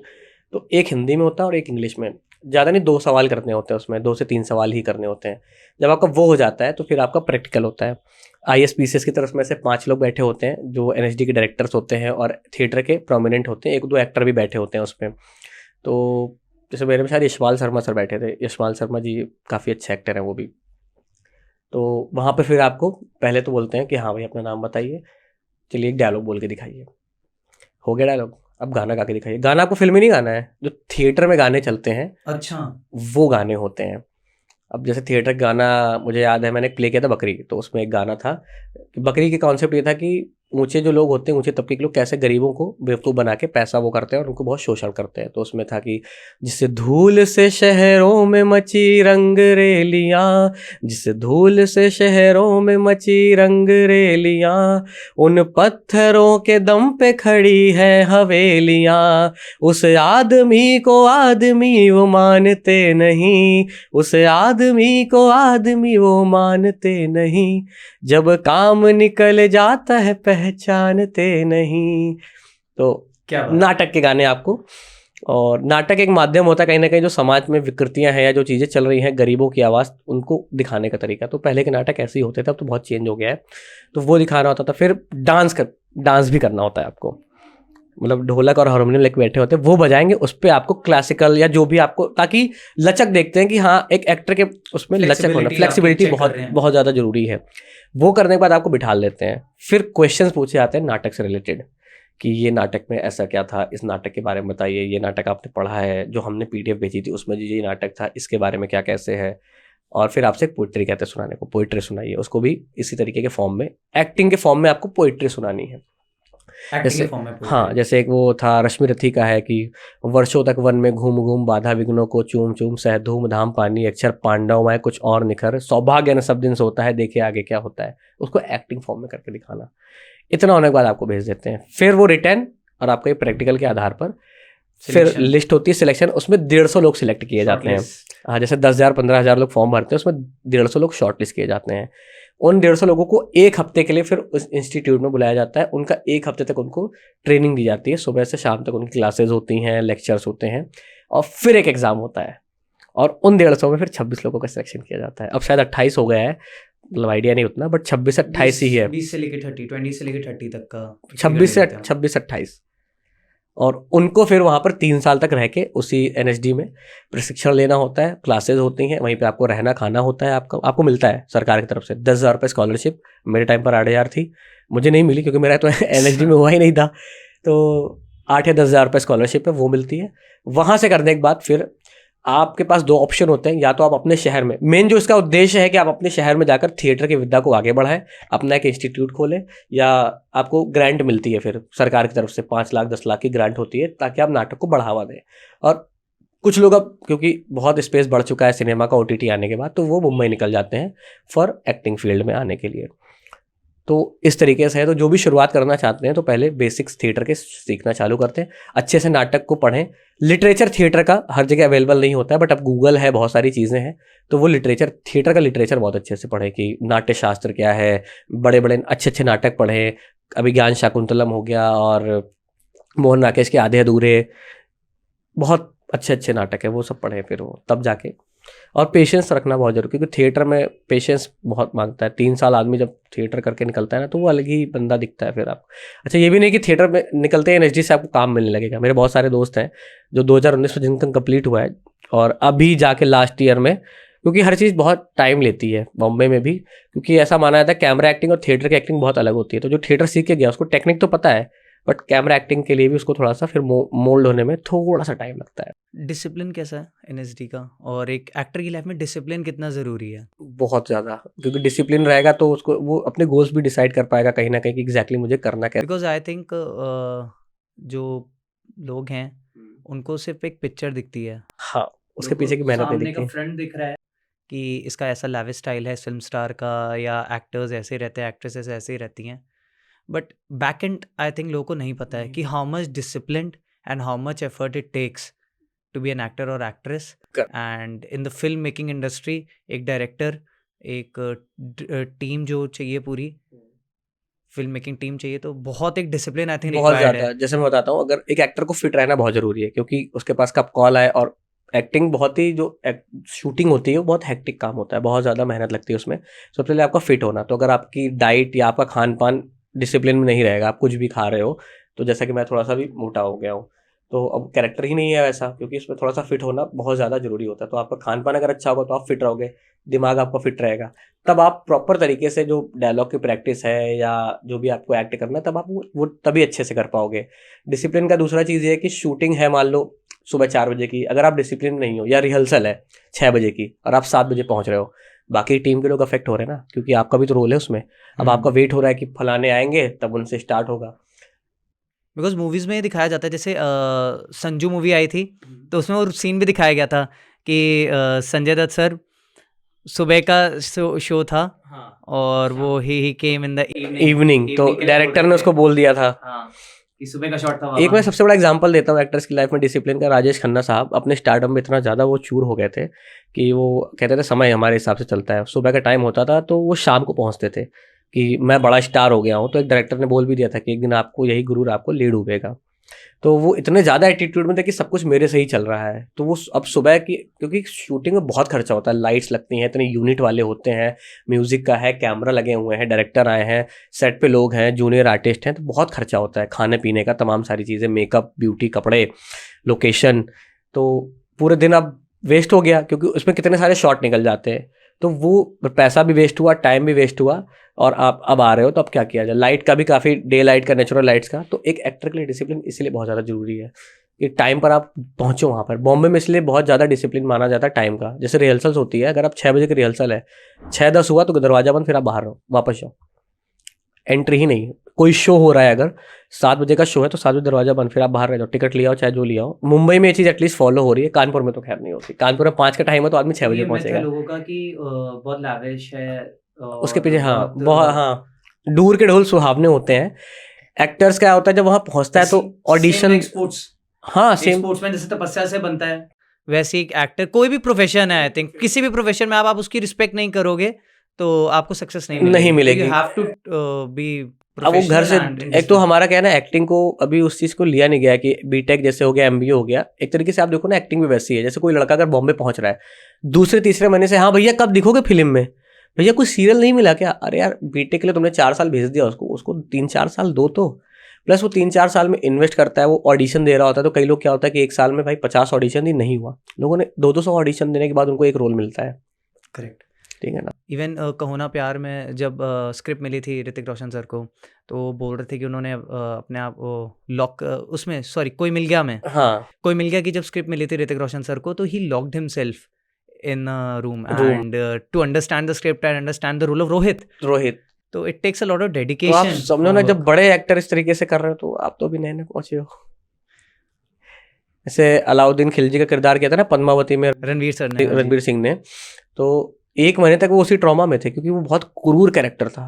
जैसे मुझे बहुत एग्रेसिव, बहुत क्रूर, तो वो बहुत ही, क्योंकि वो पूरा कैरेक्टर को आदमी प्रिपेयर होना, अपने आप को वैसे बॉडी वैसी बनाना उसे, तो आप बिहेव भी वैसे ही करने लगते हो। भी मैनिफेस्टिंग का खेल है, जैसा आपने सोचा, वो नेचुरल गेम आएगा, फिर आपका नेचुरल प्ले होगा वो कैमरे पे। तो डेडिकेशन और डिसिप्लिन का होना, तो विदाउट डिसिप्लिन, जैसे आर्मी का एक डिसिप्लिन होता है, तो वैसे एक्टर्स का अगर डिसिप्लिन नहीं है, जैसे मैं अभी डिसिप्लिन में बिल्कुल भी नहीं हूँ, तो अभी मैं अपने आप को एक्टर नहीं कह रहा हूँ क्योंकि मैं अभी जॉब में हूँ।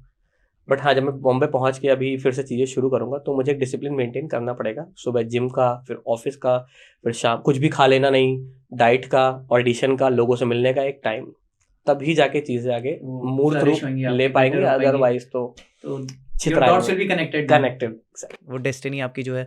सो coming to the last questions of the podcast today, अभी हमने बात करी थी ओटीटी प्लेटफॉर्म्स एंड कंटेंट की, तो टिकटॉक तो बैन हो गया, हाँ ठीक है, एंड जो आपकी पेरेंट कंपनी है शेयर चैट एंड मौज, ठीक है, तो how you see it, because लोग बोलते हैं कि बॉम्बे जाके ही लोग स्टार्स बनते हैं और छोटे शहरों में वो अपॉर्चुनिटीज़ नहीं हैं, बट जो अब डिजिटल बूम आया है एंड अपॉर्चुनिटी जो ओटीटी प्लेटफॉर्म से आई हैं, यूट्यूब से आई हैं, I have seen a lot of YouTubers जो खुद की वेब सीरीज़ खुद ही प्रोड्यूस कर रहे हैं। Even I don't think so you require a very luxurious setup या फिर बहुत हाई इक्विपमेंट्स आपको चाहिए, you can start doing it from your phone. Correct. तो उसके ऊपर आप कैसे बना, बिकॉज आप उस फील्ड में हो and you are seeing it. तो सीन ये था कि पहले तो यही था कि बॉम्बे ही जाना पड़ेगा, ऑप्शन नहीं थे, कुछ चैनल चुनिंदा होते थे, तो बॉम्बे जाइए, फिर डायरेक्टर की नज़र पड़ेगी, फिर क्या मैं तुम्हें सड़क से बढ़ा के स्टार बनाऊंगा, ये सब उस समय हो जाता था कभी कभी। बट ये सब शुरू हुआ जियो के आने के बाद। जियो ने जो ये इंटरनेट क्रांति करी ना, रिवॉल्यूशन जो लेकर आया कि लोगों का सर्फिंग, नेट सर्फिंग का टाइम बढ़ा, यूट्यूबर्स को लोग ज़्यादा देखने लगे। पहले क्या था कि आदमी को जो दिखा दिया वो देख ले रहा। Data is very affordable in India, बहुत ज़्यादा, विदेशों में बहुत महंगा है, बहुत महंगा, बाहर की कंट्रीज में ऑलरेडी महंगा है। I used to remember we used to use different SIMs, PayPal से हम रिचार्ज करते थे, ऑस्ट्रेलिया में होते थे, इट वाज वेरी कॉस्टली। वही, और यहाँ पे इंडिया में इवन 2014-15 तक वोडाफोन का 1 GB का मुझे पता है रिचार्ज 300 रुपये का होता था। 1 GB, आप 1.5 GB डेली उड़ा रहे हो। ऐसे हम ऐसे मैसेज खोलते, जैसे यार टन बंद करो, उसका मैसेज रीड करते थे, फिर थोड़ा सा खोलते थे। 140 MB का मैंने 14 रुपये का एयरसेल का रिचार्ज, मैं एयरसेल का सिम था तो मैं कराता था। तो जियो के आने के बाद से चीज़ें इतनी ज़्यादा कि लोगों की सर्फिंग बढ़ गई, नेट बहुत सस्ता था तो लोग ज़्यादा देखने लगे। पहले क्या था, जो दिखा दिया वो देख लेते थे, दूरदर्शन जैसे था तो जो आता था हम वही देखा करते थे, हालांकि वो भी एक अच्छी गुड क्वालिटी होते थे। देन OTT और ये शॉर्ट वीडियो ऐप जो प्लेटफॉर्म है, तो लोगों के पास एक कंटेंट चॉइस आ गया कि हाँ मुझे क्या देखना है, क्यों देखना है, उनके पास एक सिलेक्टिव चॉइस हो गई। जैसे एक बीच में फिल्म इंडस्ट्री थोड़ी सी डाउन हुई थी, OTT बहुत उठा, राइट, और उस समय बहुत सिलेक्टेड लोगों को चांस मिल पाता था। OTT की वजह से छोटे शहर के जो लोग बहुत टाइम से स्ट्रगल कर रहे थे, क्योंकि उनको OTT वालों को भी नए नए फेस दिखाने थे, नए नए चीज़ें वो करनी थी, तो नए एक्टर्स को इसमें मौका मिला।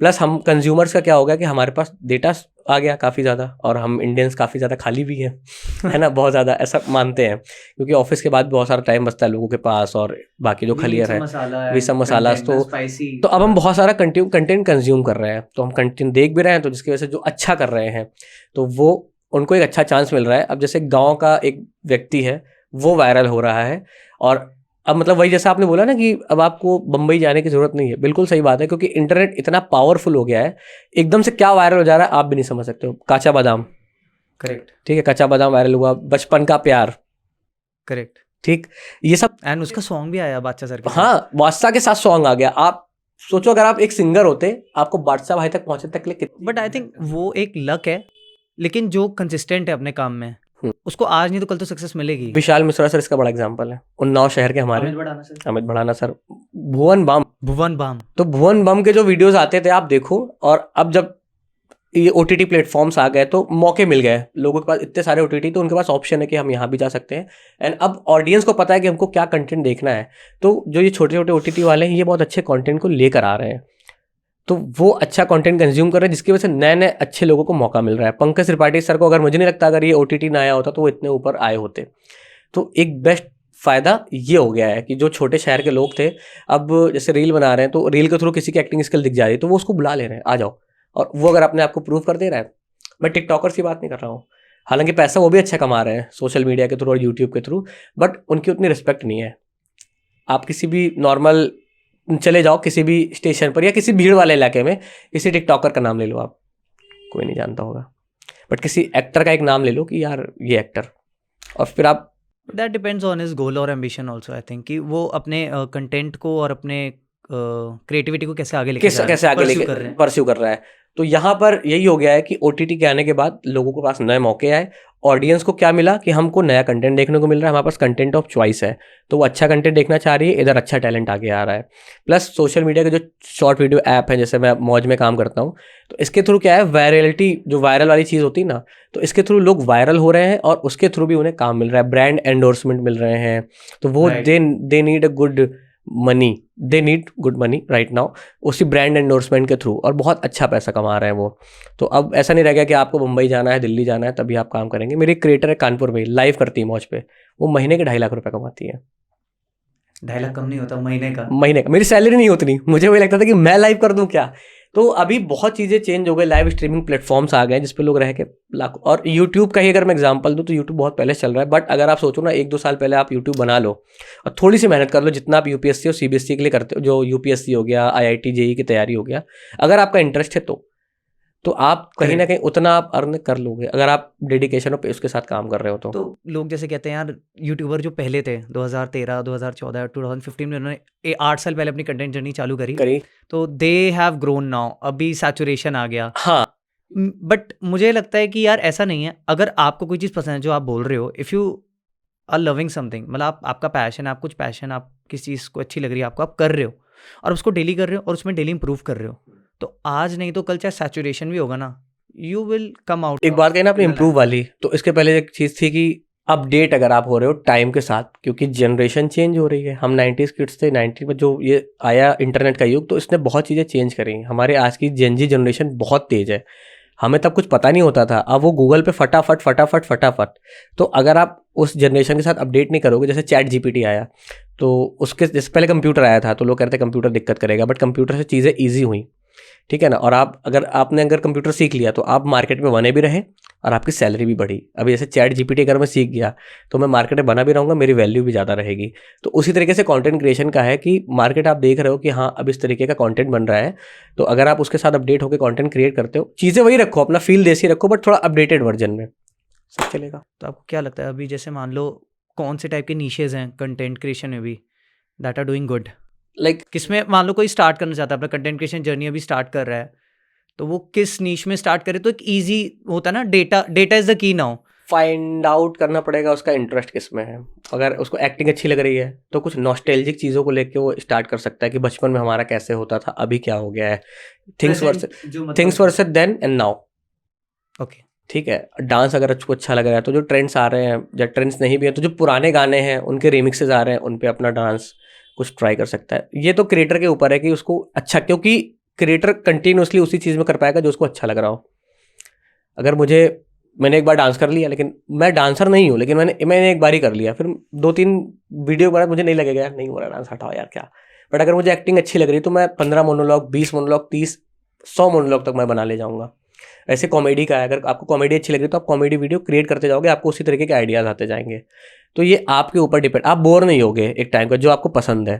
क्योंकि एक टाइम के बाद अभी हमारी ऑडियंस भी बोर होने लगी है। अभी मुझे पता चला स्क्रीन टाइम उसका 3 सेकंड का रह गया है। अगर 3 सेकंड में वो चीज़ें पसंद नहीं, स्वाइप। ये दुनिया है। आई थिंक नेचुरल जो आपका है ना गेम, आप उसी को स्ट्रॉन्ग करो, एग्जैक्ट, एंड उसको बेटर करने की कोशिश करो, एंड उसी का डेटा स्टडी करो कि लोगों को पसंद आ रहा है, फीडबैक लो, बी ओपन टू फीडबैक। लोगों को पसंद आ रहा है तो क्यों आ रहा है, नहीं आ रहा तो क्यों नहीं आ रहा है। ऑडियंस से ही पूछो, ऑडियंस बाप है। वो तो है ही, content is a king, but audience जो है ना वो माई बाप है। Bollywood is back. अब हो रहा है क्योंकि बॉलीवुड वालों को भी समझ में आ गया है ना, जब साउथ वालों ने बढ़िया कंटेंट प्रोड्यूस करके दिया, कांतारा आई, RRR आई, ठीक है, पुष्पा आई, तो दिखा कि भाई नहीं, और बॉलीवुड क्या वही हॉलीवुड का कॉपी करके कचरा बना के दे रहा है। तो अब और उनको समझ में आ गया कि अब ऑडियंस हमारी चूतिया नहीं है, जो फिल्म पैसा खर्च करके देखने जा रही है। अब हमारी ऑडियंस का ये हो गया कि मैं ये चीज़ देखने जा रहा हूँ तो वैल्यू क्या वैल्यू ऐड हो रही है, ये चीज़ है।